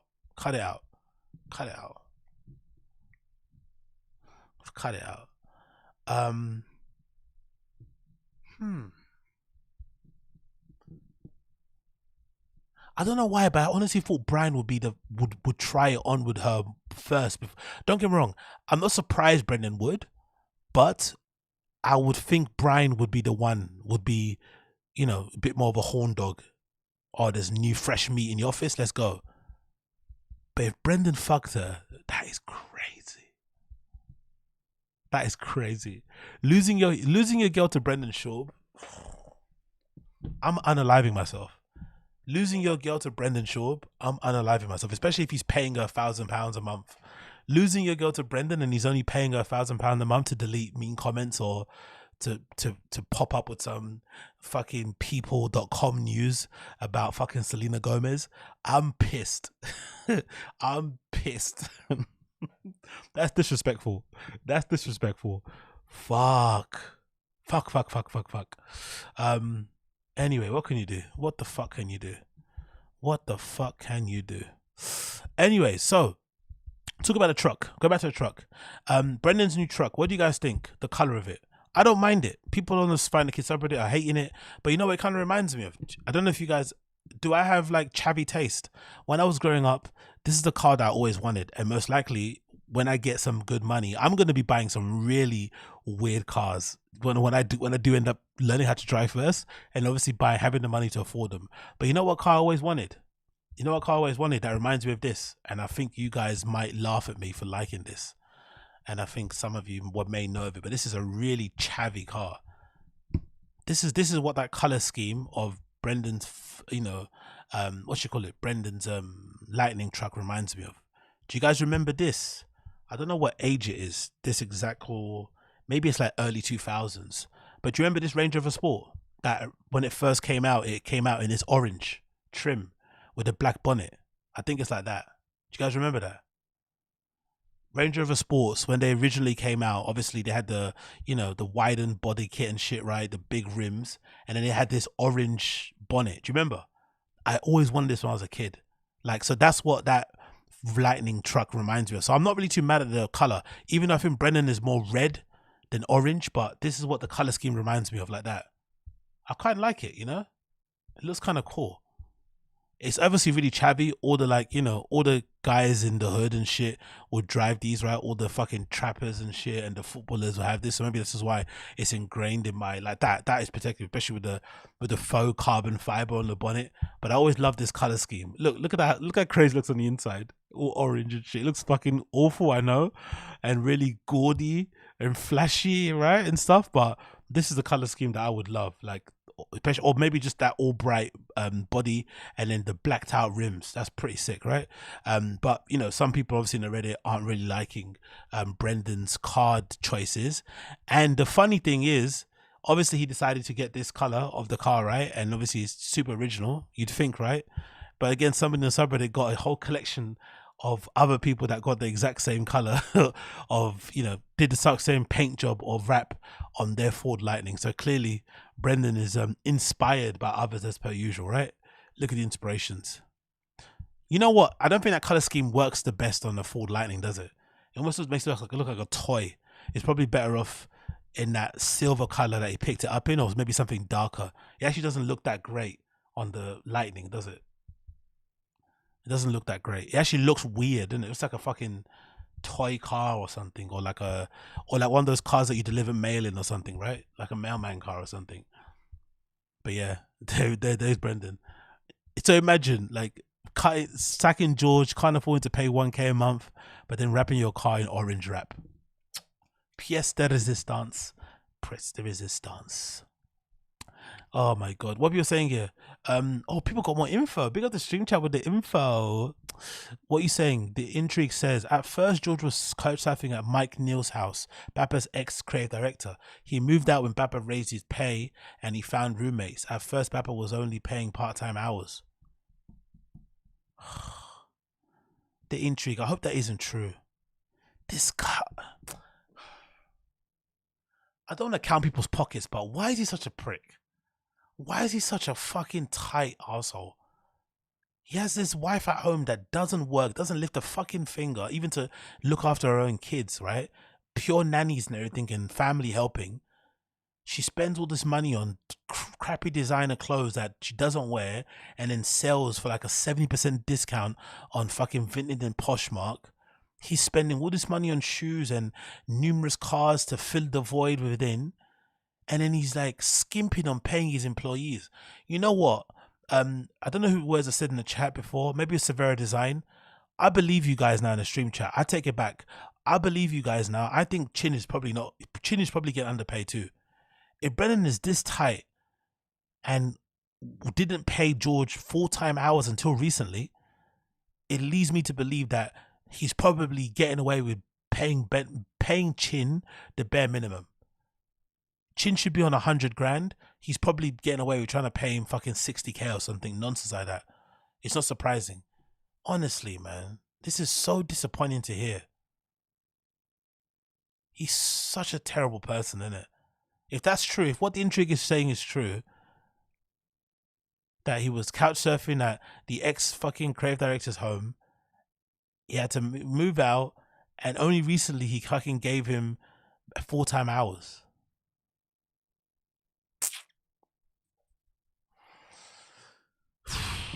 Yeah. But again, you have to be a bit of a reader to work for them anyway. You have to be, at this point, considering everything going on around them, you have to be an absolute idiot to work with Brendan in any kind of professional capacity.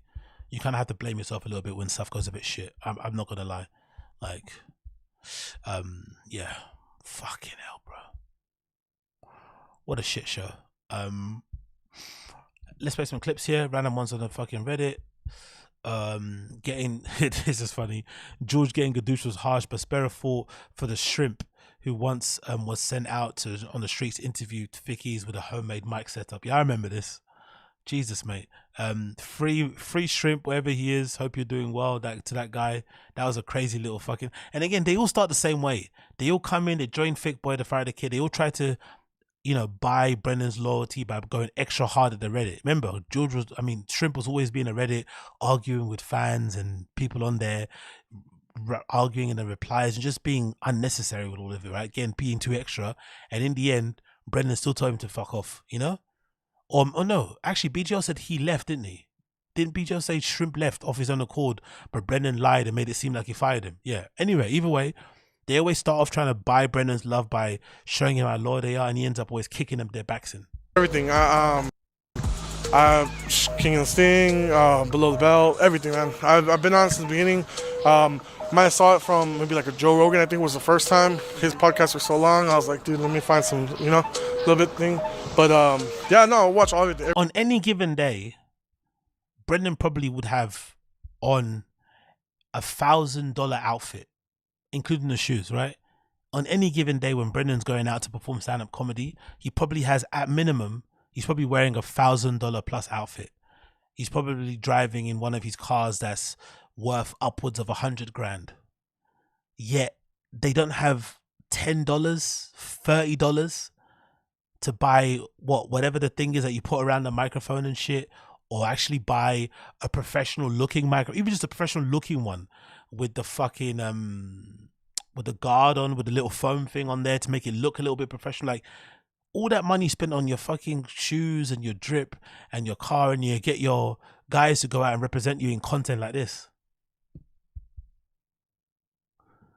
It's like, those are the things that should always pay attention to when you're going to places to try and work for them and stuff, like little hiring. I don't know, maybe most people are like this, but I always pay attention to those type of details. When you go to interview at a company, and I don't know, you're made to wait in a reception area, for an ungodly amount of time without anybody acknowledging your presence. It's probably an indication that this place is a bit of a mess, right? No one's really on top of what they're doing. They all kind of remember last minute that you're even here. No one read your CV. There's all these things, you know, that are probably red flags of like stuff that might end up being an issue later on down the line. And I think one of them, if you're working at Thick Boy, is if they send you out to interview people in the streets with that mic. That's probably a sign that, you know, you're probably going to get fucked over somewhere down the line because they're running an absolute amateur hour operation. Fucking crazy, man. Another clip. Let's play this one. Bapper starring as Alf, beast of a stand-up comedian. Let's play this. This is probably going to be good. Actually, I think I watched this already. Yeah, let's play it to me.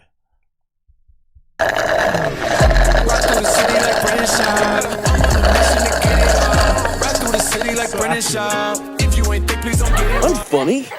I am. I could be a comic. I am funny. Okay, right now, I'd like you to give a very warm Giggles welcome to a newcomer. He goes by the name Brandon Alf Shumway.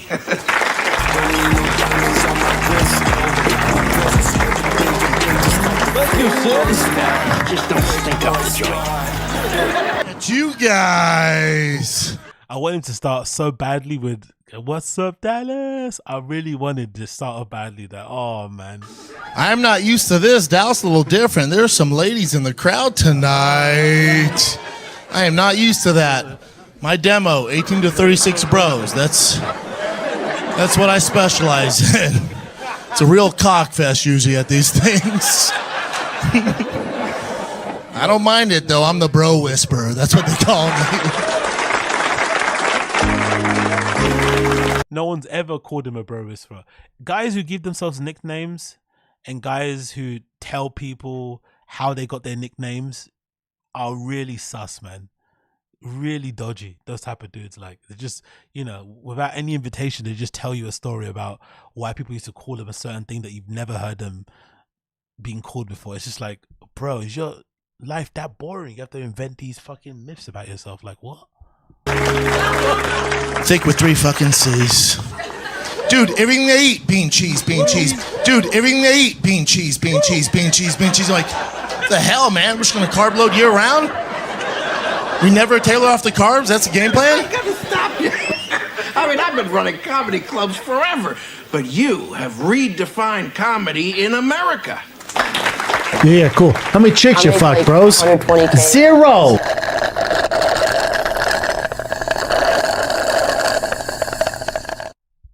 Yo, that's fucking brilliant. Big up the person that put this together. You're an absolute fucking star.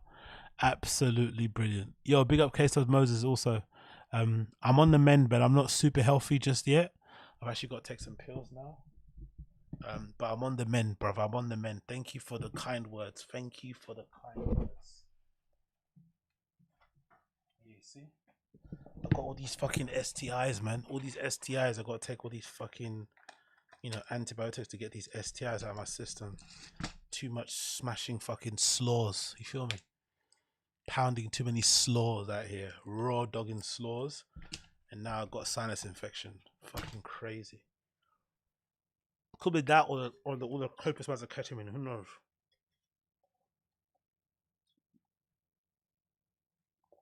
Ooh. Hate the taste of pills.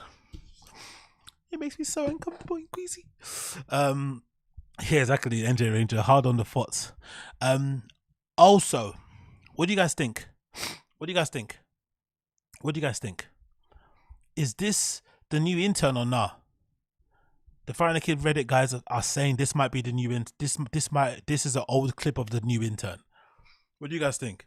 Is this her or not? I don't think it's her. Personally, when I talk about her, I mean this one. I don't think it's her, but the Reddit guys are thinking it is. Personally, I don't think so. I would fuck Brendan SCHAUB and. What do you think? I don't think it's her, man. Obviously, they look somewhat alike with the dark hair, but I think there's just a lot of difference still. You know? Let me see if I can get up. Where is it? Where is it? Where is it? Oh, shit. Where is it? Oh, man. What do you think? What do we think? What do we think? Is this the same girl? Yay or nay? What do we think here? I'm gonna say no. I'm gonna say no. I don't think it is her. I don't think so. They look similar, but I don't think so. But if it is her, she's had a fucking eye on Bappa from a while. So RIP to that ex-boyfriend, mate. You stood no chance. The moment she got into that fucking studio, it was red panties night, unfortunately. I would fuck Brendan SCHAUB and. Is she here for chin? Hey. What are you guys saying? People saying nah. Sanaz has a bigger nose. Nah. After hearing her voice, nay, nay, no, nay, nay, nay. Okay, cool.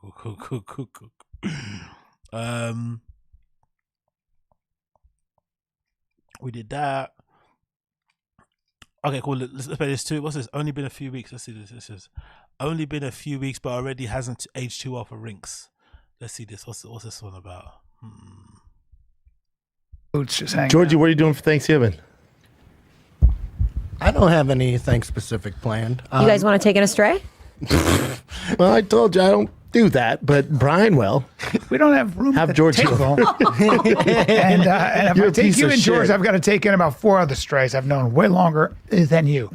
So here's what I want you to do. I want you to go to a gas station, get yourself a baked potato. No. A pizza and a processed turkey roll, and eat it in the fucking bathroom And in the corner cry. while you cry. No, here's the Videotape move, that George. shit to I've me. done this too when I was in the UFC. When I would be in camp, I wouldn't go around my family.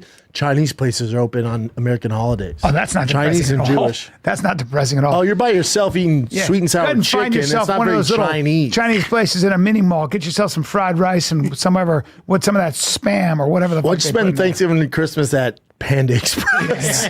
Go to the airport, in fact. Take a shuttle. I love how they. This is like douchebag chemistry, isn't it?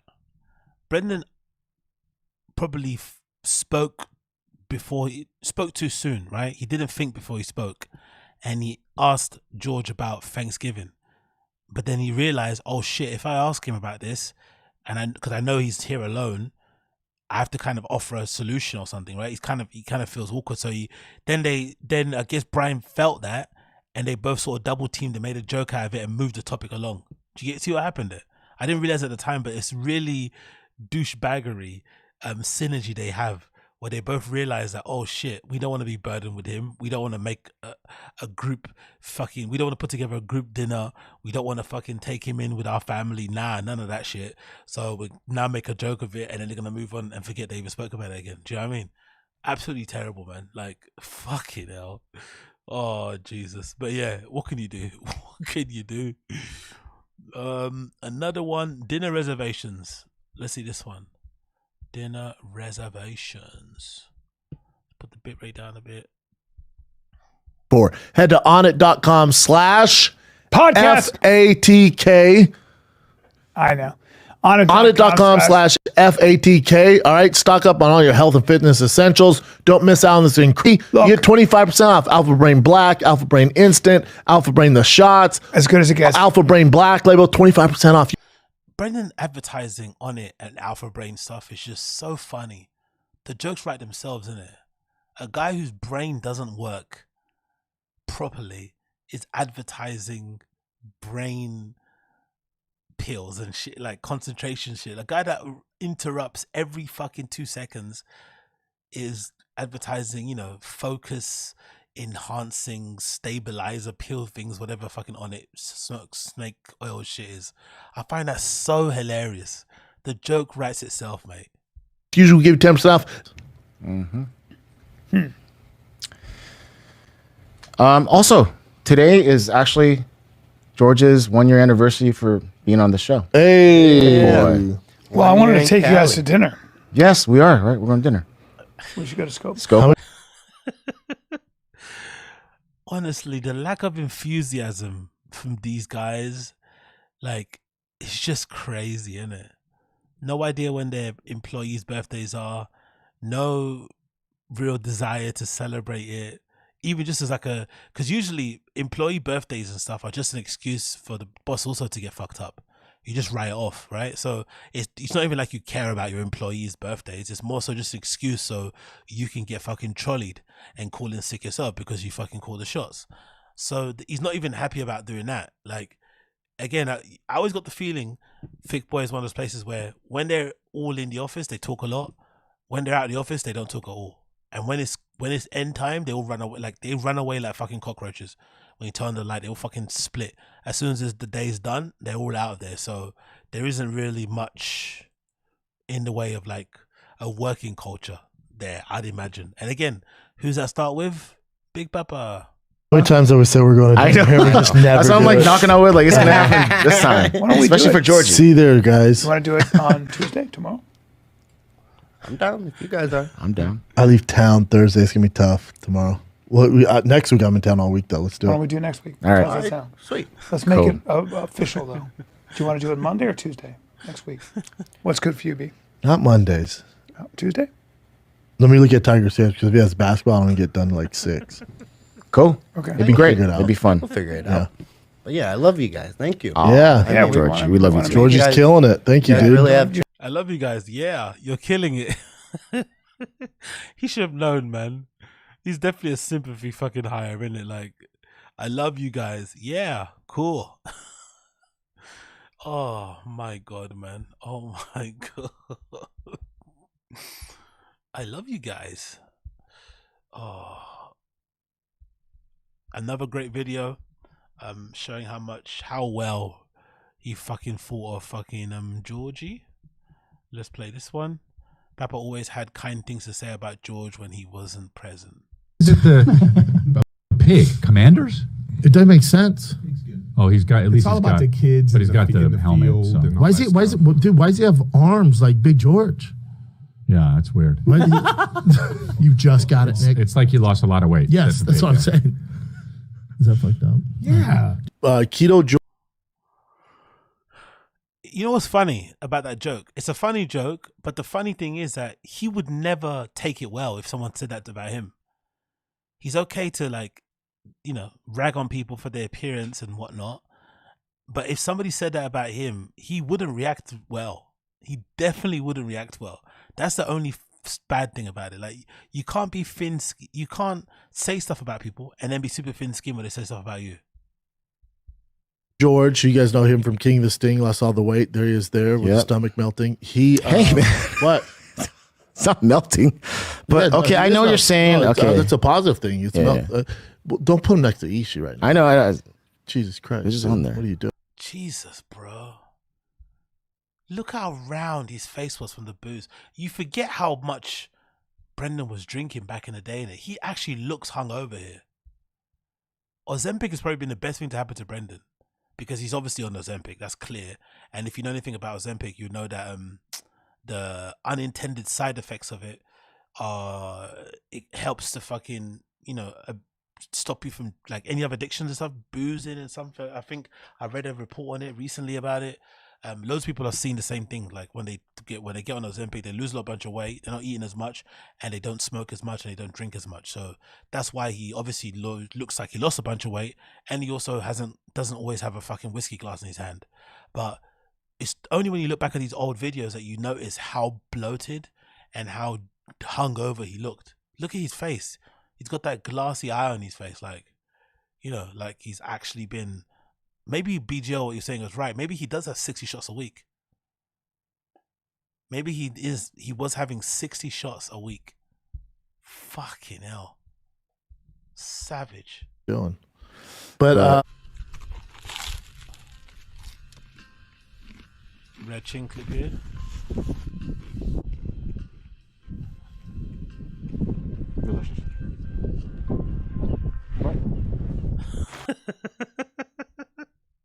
I don't want that. What the fuck was that? Was that like a homemade sandwich, or is it something that they made, or is it something that they bought? Because he was chewing and eating it like it was his, and then he offered it like I wouldn't have eaten that either. Like, no, you can keep that, bro. Like, you are doing that shit. You were doing that baguette dirty. One more. What a fucking bizarre guy. Why don't you just break her off a bit and say, hey, do you want a bit? Just break her off the bottom bit. I love how he's also in this boat with his back to her as well. Focus more on the camera than her. Brilliant.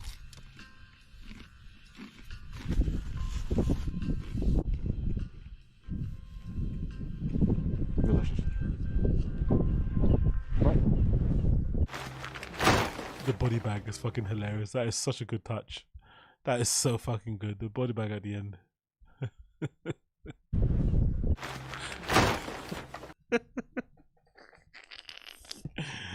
Oh.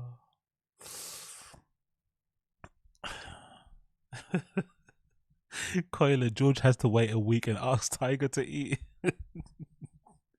Ask Tiger if his dad's allowed to ask Tiger if his dad's allowed to take him out. Fucking hell. This is a great meme. It's obviously this one. This is a fucking brilliant meme. Look at this one.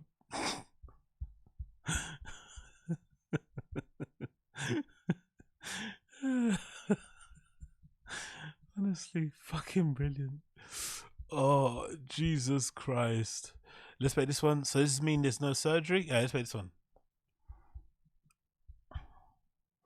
Does this mean there's no surgery? What is this about? You the guy who lost the weight. Yeah, I saw you after the show. Go to mine. Yeah. You still got thick boy wrists. Yeah. That's a lot. Oh shit! Are we gonna get surgery and get rid of that skin? I'm trying. It's How much does it cost? How much does it like cost? 10 grand. He's looking at You being serious? Yeah. I'll tell you what, I definitely got a third of that. Yeah. Now, did Bert offer that out of the goodness of his heart or because of the cameras and because it was self-serving? Obviously, the latter. But the fact that he still offered it says more about him than Brendan, right? At least that's the thing. It's also almost like the Elon Musk thing. Elon obviously does a lot of the things that he does self-serving for his own ego because he's obviously a bit of a fame whore and attention whore. But if the end result is that he gets more people into, you know, electric cars and he finds a way to make us a multi-planetary species and we have fucking, what's that thing called? The fucking Skynet, whatever, the internet in the fucking sky and shit and all that shit with the satellites and whatnot. There's a net positive in those type of things, I think. I think you can sometimes work with assholes and get kind of good results from it that can obviously help humanity, help you or whatever. So in this situation, Bert may be doing this in a self-serving manner, but at least he's still offering. And look at how nervous and awkward Brendan looks when Bert offers to pay for 1/3 of it, right? Or 1/3 of the fucking cost. If they wanted to, they could both probably, Bert could just, if he wanted to, just cash up, you know, George 10K and get that done. That's nothing to him. But look how nervous Brendan looks there. Yeah! Hey! Let's find some There we go. I'm also in. We got 2/3 going on. By the next third, you hit me up. I got fucking $3 grand, 3.3. Yeah, I got $3 grand. I could definitely get you that. That's the LA thing, you know? You hit me up next week. If you really want to give somebody some money to help them out with the surgery, just give it to them. Why is he going to hit them up? And how is he going to hit them up? He's going to send Bert Kreischer a DM and end up in his, unseen messages. Come on. I'll do 3. Yeah, so 3. Yeah. George's getting emotional. Yeah, he's getting emotional. Oh, Georgie. That's so sweet. They promised, I love this clip already. They promised him so many promises. Dinner for his 1-year anniversary, pay for his loose skin surgery. Fucking hell, mate. So many broken promises. George, if you're still going to work there, you are an absolute fucking idiot. If you're still going to work there, I swear to God, you should run for the fucking hills. 3.3. Yeah, I got $3 grand. I could definitely get you that. I'll do 3. Yeah, so 3. Yeah. George's getting emotional. Yeah, he's getting emotional. Oh, Georgie. That's so sweet. That's crazy. So we need another 3 to yeah. get this done. Yeah. Now you get it done Beverly Hills, we're going Tijuana. You gotta go high end, okay? Yeah. They gotta make you a new belly button and everything. Hey, you got a lot of people coming through here. Just know I'm good for $3 grand. Okay, we got 6,600. I'm good for 3. He's good for 3. Hello, darkness, my old friend. If it's $3 grand to me, why wouldn't I want you to live your best life in your world? Yeah, that's what you want for everyone. Hell yeah. Right? That's like the fucking, maybe that'll be our charity. Hey! Called getting rid of skin. Ditch the skin. Ditch the skin. Why are they cackling like that? Honestly, get some clout and some money and you can really turn a whole room full of men into your fucking human laugh track, innit? Was that even that funny? The way they were laughing. Jesus Christ, bro. Changes people's lives. Changes people's lives. Oh, BGL in the flesh. Dun, dun, dun. It really does. Easy enough, All right, I'm going to celebrate a birthday party. Awesome. Thanks, Bert. Let me know when I owe you.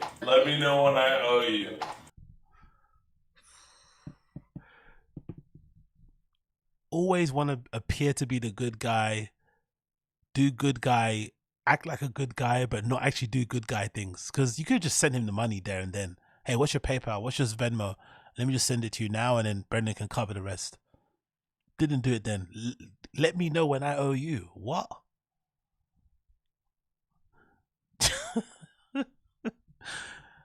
Oh, self-serving, self-aggrandizing.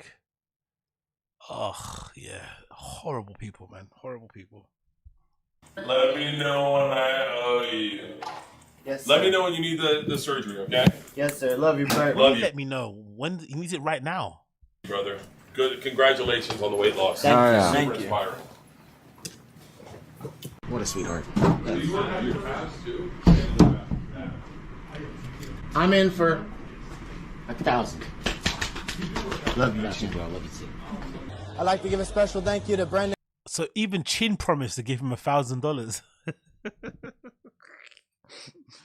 And then Chin saw a new grill. He saw a new camera. I was like, nah, fuck that. SCHAUB. Oh really? Oh my god, bro.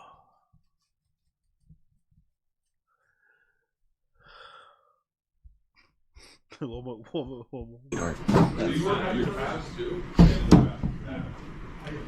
I'm in for 1,000. Love you, bro. Love you too. I'd like to give a special thank you to Brendan SCHAUB. Oh really? I'm not gonna lie, the overuse of "I love you" is really annoying. You know, this "I love you" thing is odd. It's so strange. Like, you're not friends, bro. You're colleagues. You work together. Like, also, if you feel you can get to that point, but it takes time. Like, I love you. Like, what? No, you don't. Don't even act like you do. Empty words. Yeah, me hate it. Anyway, yeah, I fucking detest it. Another one. Let's play this clip. Never meet your heroes. Never met your should be never met your heroes, really, but let's play it anyway. Never meet your heroes. And again, I'm going on a record. I'm not sold by this whole like soft, would a hurt fly? This fucking thing he does as well.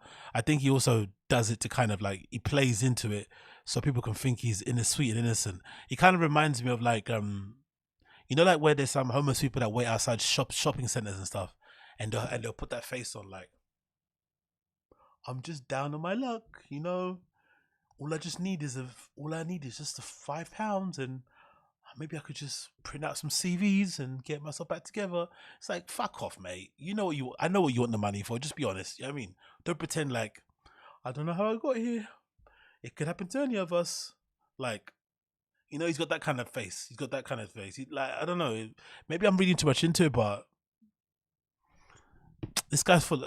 I don't buy this shit. Unless he actually is special needs, then I take it back. But I don't think he is. I think he just does all his whole like, I'm Michelin Man in the face. I wouldn't hurt anybody. Look, I can't lie to you. You can't even see my eyes. It's like, nah. Before I close out tonight, I gotta bring this gentleman on stage. His name's George. He's all the way from Chicago. Let me tell you about George. Imagine using another human being as part of your fucking bit at a comedy gig like this. Using his struggle, using his triumph, his success as a what do they call them in comedy? Using it as a laugh. Is it a laugh break? Is it laugh applause? I forgot what it is, that term. It's almost like this is as hacky as him mentioning Joe Rogan and Theo Vaughn during his fucking comedy specials. My friend's Joe Rogan, my friend's Theo Vaughn. You know what I mean? Like, this is very hacky. Very, very hacky. George, real quick. George. Yeah, applause break. Big up Crash. Thank you. Applause break. My man George here, a year and a half ago on King of the Sting, sent a submission in, and he was, yeah, man. Look why they're clapping. Look why they're clapping and going crazy for. Because he put on his fucking, I'm special. He put on that face, That's why they all started clapping, because they thought he's vulnerable. I think he's full of shit as well. I don't care. I think this guy's full of shit. I think there's nothing wrong with him whatsoever. He might be a bit like, a bit naive, a bit, whatever for his age, but I don't think there's anything wrong with him. He's just like, fuck off. Now, George was 450 pounds, and he said, dude, if I lose 200 pounds, I'll fly to LA and I will wrestle Stevie. I went, dude, you lose 200 fucking pounds, I will fly you to LA, I will fly you to my show, have you backstage. This is George. the Law and the Stevie thing is funny. He didn't want to do the wrestling thing, right? He was super uncomfortable, if I remember correctly. But that Stevie Weeby fall off has been fucking crazy, isn't it? Because I remember when he when it was put out that he was a person. I think the rumor is that he was the person that told BGL or somebody about Kalila being into like open relationships and shit, right? I remember that's when everybody kind of turned on Stevie.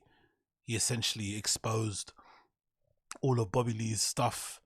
Yeah, he might have been the one that actually exposed everything that they were going through. He might have been actually the first person to do it.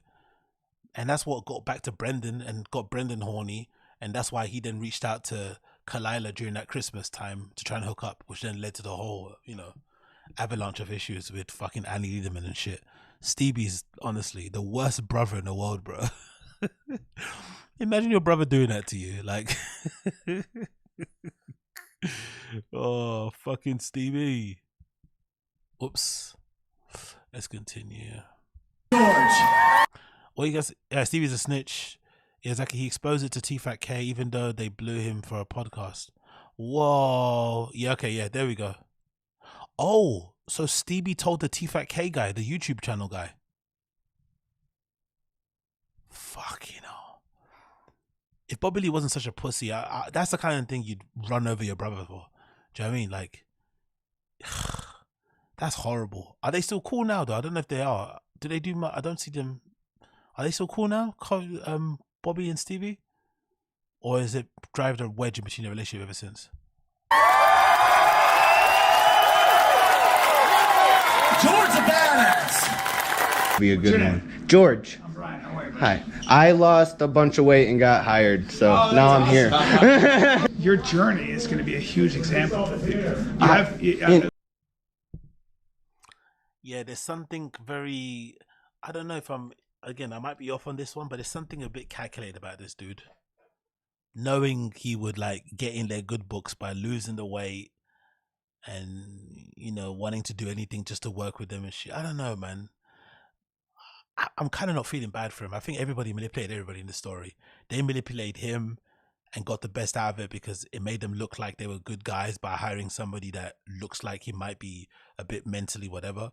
And he got something out of it too by leaning into the fact that he looks the way he does, to get close to these guys so that he could kind of, do the thing that he wants to do and shit. Because he looks like the type of guy that will end up having one of those like positivity podcasts about spreading love and being all about, good vibes and all of that shit. He looks like that type of guy. He looks like he's going to try and do the whole fucking Jay Shetty. You know that Jay Shetty guy, that Asian dude with the fucking blue eyes? He's always fucking staring at you. That it's about good vibes and harmony and being at one and all that nonsense. I think he's one of those type of dudes. Again, he might be actually redacted, but I think so. There's something funny about him. In a positive way too. 100%. Because fat people are fucking miserable. I know, but you're important. You're very important. No, Papa. Oh, sorry. Colin said no. Papa and Callen blew Stevie off when he was supposed to promote his album, but he still snitched to them. He's just dumb. You're stripping him. Bodybuilding news. He's just dumb. You're treating him like Svengali. Nah, I think this is deeper than rap. Bodybuilding news. I think this guy's a lot more clever than he's letting on. Honestly, I don't buy this whole like sweet innocent boy act at all. I don't buy it. Ryan Joseph, I agree with you. AZ George had a lap band surgery. He's not special needs and he's not the right great story. He didn't exercise weight off the hard way. Yeah, I don't know. Even if he did, there's something odd about him. Bobby and Stevie hadn't been talking since pandemic, and Stevie spilled the beans about his brother business at TFATK because he believed that Kalila was keeping Bobby from him. How old are these guys? Again, looking up to podcasters is fucking ridiculous. Looking up to comedians is even more redacted. Stevie and Bobby are what? In their 50s, isn't it? Stevie's probably got to be in his 50s too. Or maybe 40s. Jesus Christ, man. Lord have mercy. And they're like two adult children. Like they both got the same personality. Like they both got left back a million years in high school or something. Like. And I'm glad Brendan found you, and I'm glad this is where Brendan said his best because. And he always has that same smile he does too. It's like his signature. Like closing the like. it's so I don't know. Again, I could be off here. It's contrived. It's woe is me. Like, look how sweet I am. Shit. Like, fuck off, mate. Fuck off. Open your eyes like a regular person, mate. You know, I don't think you realize what your ripple effect is going to be, and you're that young. And I think all of this happened for a reason. Wow. And George, Brian with the perfect LA speech. Ripple effect of what? Losing weight. What's he gonna do? He's gonna fucking stop the fucking war in fucking Gaza because he lost some weight. Like, what? Are you for real? is one of the best people I've ever fucking met. He's one of the most disciplined people I've ever met. And now George, the plan was to be here for 30 days. And you know this, George. And now it's June 1st is tomorrow. And what I'm going to do is, you've been crushing it so hard, kicking ass. And we had that talk. The first week you were here, you wanted to go home. And I gave you the Al Pacino fucking Any Given Sunday speech on. Now, my thing to you is, I'm doing it without crying. My thing to you is, I want to offer you a full-time job here. So you don't go home, brother. You need to stay here because you have work to do. So he hired him full time in this big show on the podcast to make it look like he's a good guy, while BGL was recording him crying, and then he later changed and started paying him only. So Brendan's a worst dude. So he pays you full time once, then starts to pay you part time when you can't afford it. Then when you confront him, he switches you back to full time. Like cutting your hours, giving you hours, sending you stuff to do late at night. Like, oh yeah, I'd hate to work for someone like that, man. Killer Demo, do you think he's playing up the special needs angle? Yes, categorically. That's my hot take. I think George is playing up this whole like special needs thing. I don't think there's anything wrong with him. That's my personal opinion. Apart from maybe social anxiety that we all fucking have, I don't think there's anything else wrong with the guy. I think he just plays up to the fact that people think he is. Like, and that's how you represent your family and give back. And that's a regular day at Thick Boy. Me teaching George things that he was once confident about, and then I shatter his world, and then we build it back. Hey, and that's how you get strong, guys. There's so many more people like you than there are me. You know, there's so what a backhanded compliment, but also a way to jack yourself off. There's so many, what? And then we build it back. Hey, and that's how you get strong, guys. There's so many more people like you than there are me. You know, there's so there's more normies like you than there are beasts and sharks of businessmen like me. Fucking hell. People can't really aspire to be like Brendan because he's so high up there and he's so next level. But George, anyone could be a George. What a piece of shit. These people here who have done something with their lives, now you have perspective. You can call home. And then pretty soon you're going to have the money to fly your mom here so she has perspective. So I'm perspective. Only people in LA are living good. Fly your mom over here to see what? Rodeo Drive. Look, mom, people here drink these crazy fruit drinks. They call them smoothies. I'm offering you a full-time job at Thick Boy, George. You've earned it, brother. And I love you so much. And I'm so proud of you. And you're just getting started, Bubba. You're just getting started. What a piece of shit, man. What a piece of shit. So they were actually kind of cool at one point, and then I guess it turned. And then he ends up firing him for a lawyer. You've earned it, brother. And I love you so much. And I'm so proud of you. And you're just getting started. Again with the fake I love yous, right? I guess if you're in LA or anywhere in the world and somebody you don't know keeps telling you they love you, red flag. Started, Bubba. You're just getting started. Yeah, dude. And George, I'll be dead honest with you, brother. And you know, I love the fuck out of you. I didn't think you were going to make it, dude. I have all the trust in you, and I knew, like, but I thought because you're so close to your family and, you know, you want to go back home and do what's easy, I figured He'll make it 30 days and he's on the first fucking plane out of here.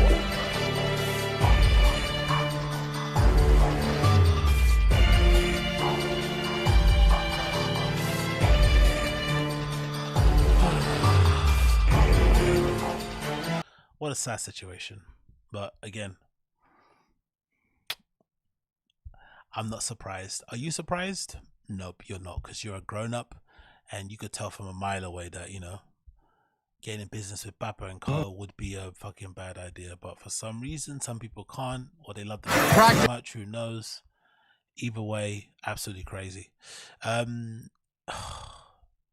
Anyways, You and the weapon together. let me play this as the last one. I'm going to leave.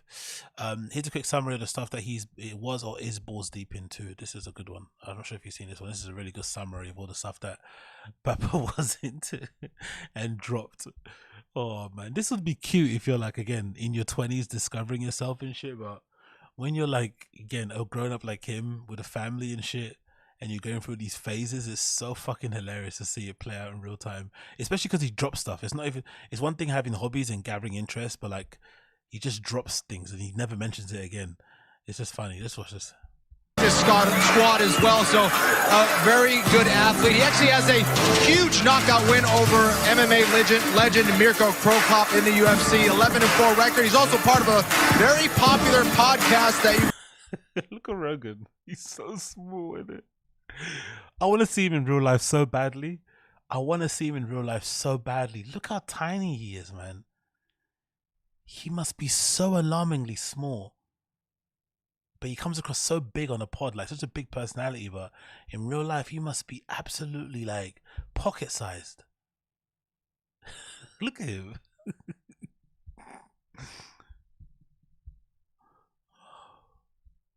may have heard about, Fighter and the Kid with Bryan Callen, and he's also an Ultimate Fighter 10 finalist, but not a winner.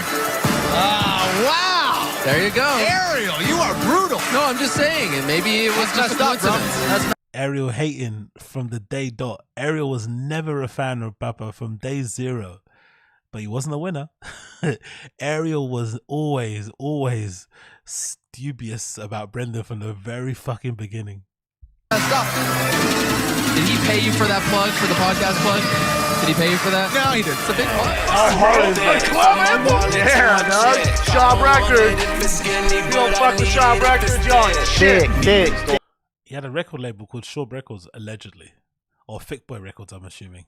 That's probably still going on, right? That's probably where Chin distributes all his music. About Ronda Rousey cussing out Paige Van Zandt at a Reebok party simply because Paige sent a congratulations tweet to Holly after she won her fight against her. Yep. Go ahead.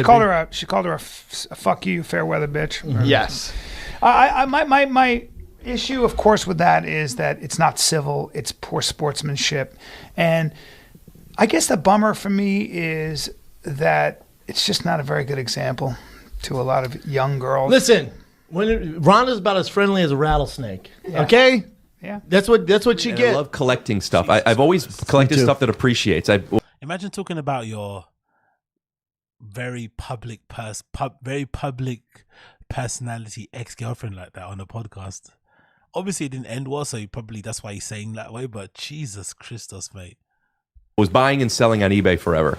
You are into comics. I grew up huge into comics. I collected it. I used to sell them as a kid. Who'd you sell to? People or online? Just people.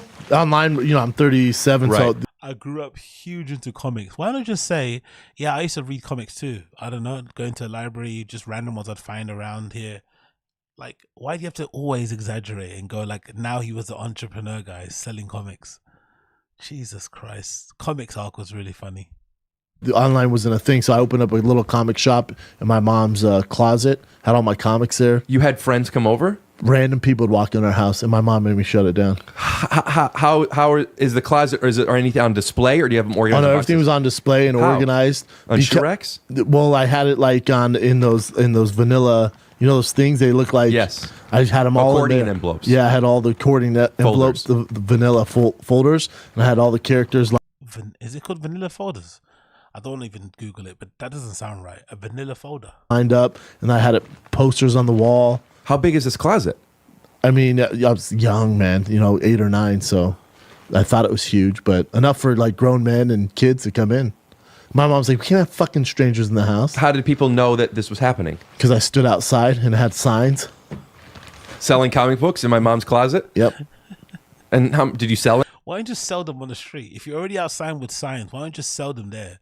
You had a sign to make people go into your house, up to your mom's bedroom, into the closet to sell the things. If you're outside, whatever. Money? Oh yeah, man. Really? Oh yeah. Were there older men that came over? Yep. They bought them. About 30 of these after your next deal. This is still crazy that this happened. You know, I can't. Oh, sorry. Big up Coiler and Van Gank. It's Manila folders. But I got. You better be able to. I can fit on this. You'll fit in it, man. I'm a huge guy, and I got you. But what we did. I can't believe he did this to one of the baddest men on the fucking planet, Francis Ngannou. He fed him cold Chick-fil-A from the trunk of his Ferrari just so he could show off his Ferrari during the fight, the Food Truck Diaries. Can you imagine how self-absorbed you have to be? That you have to flex your Ferrari during a food truck show and have food in the... God almighty. Balancing on some glass cups, by the way. Is we got you some chicken sandwiches to celebrate this big win. They're in here. It looks good. It's tasty. You're going to have a little downtime with this knee, so I feel like we can chow. That's just to hold it up.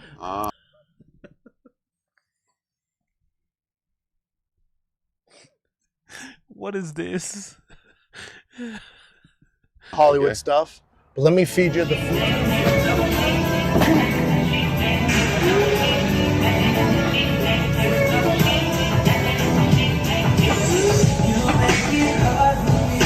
I don't want to cuss the form because I would love in my lifetime to be able to bench press this much weight. I can just about deadlift this much weight, right? Are those 40s, 45s? I can probably deadlift this, right? The fact that he's bench pressing this is fucking impressive. But the form is ghastly. Truly, truly ghastly. Like, this is the kind of form that would give you irreversible fucking damage, ligament damage or something. The fact that he's still walking is a fucking miracle, to be honest. It's just redax strength, you know what I mean? But the form is so wildly bad. Holy fuck. You guys figure out what you want to do with it. This is what's interesting. Again, I don't think it's you Will guys. you show me now? I'll show you when we got. We'll blur this off because we want to know. Because like I'll show you after the show. I want the audience to think that you actually showed us something you never did. Well, yeah, I can show it to you. Here's the thing. This is what's interesting to me. Explain this however you want. When I notified you guys of the harassment and going back to Tiger Belly, that account stopped posting, took the Tiger Belly email off, and changed it. It's never posted again. Do you know how Reddit works? No. Quickly hit with the cliff notes on why you should care about this situation and why it's a big deal. There's an absolutely awful comedian named Bryyan SCHAUB who is currently suing a small YouTuber over jokes they made about him. Also worth You know what I'm saying? We're going to have fun. We're going to help each other out. Oh my God, I forgot the Tough Mudder arc. The Tough Mudder part of this. Do you remember even the Tough Mudders? I completely forgot about the Tough Mudders part of the story of his interest. Shit. How many things has this guy picked up and just ditched? No more Thick Boy Bike Club, no more Thick Boy Running, or Tough Mudders. Yeah, exactly, Thick Mudders. You guys coming out, the first wave has already gone, so I love how he also thought that everybody that was out there was there to see him, but it was just like a group of random Tough Mudder people. He thought everybody that was there was like his fans. Do you remember that? That's part of the law that people don't remember. That was funny. He thought everybody that was there to see him, but they're just people that do Tough Mudders. And I guess if you're a celebrity or somebody noteworthy, they will let you do these sort of speeches in the front at the start, you know, to kind of get people, you know, jazzed up. Oh. I came a little late. I'm on one leg, but anyway, what a beautiful time. What a beautiful time to be alive. Anyways, my friends, that is it for me right now. I have to leave. Thank you for joining me. Hope you've had a blast. I've had a fucking blast. I need to take more But fucking I'm gonna give you. meds and shit and rest. Because my head is still feeling a little bit groggy, a little bit mad. But hey, we're gonna get there in the end. Before I leave you all, Happy New Year.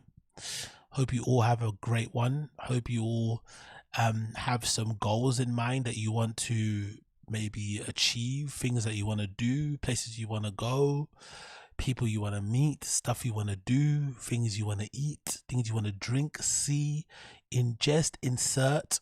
Hope you can do so in the new year. If this year's been shitty, try and make the next year less shitty. That's all we can fucking do as we occupy this spinning globe, hurtling through space at an unprecedented amount of fucking speed. That's all we can fucking do, okay? I'm on the mend. I'm awful. I'm feeling low. I'm feeling glum. And pray for me because, you know, I had big plans for my New Year's Eve and they're all gone because I'm fucking on antibiotics. I can't do any drinking. I can't do any hard drugs. I can't do anything. So I'm absolutely going to be miserable. So send a prayer out for me. Enjoy it if you are going to actually drink for me, right? Get fucked up for me. And if not, if you're going to have just a calm one, have a nice, very dark brewed coffee or tea for me.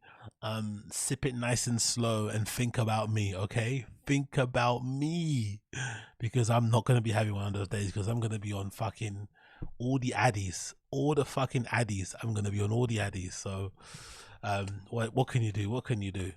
Big up here in the stream chat. Appreciate all of you. Uche, see you. Game Breed Footballer, Wagwan, Ryan, Joseph, William, Van Gonk, or Van Gank, sorry, Stannis, Stingagoo, Killer Demo, Tom, System, Soundbar, big up, big up, big up. Matt Rizze, everybody, appreciate you all for tuning in.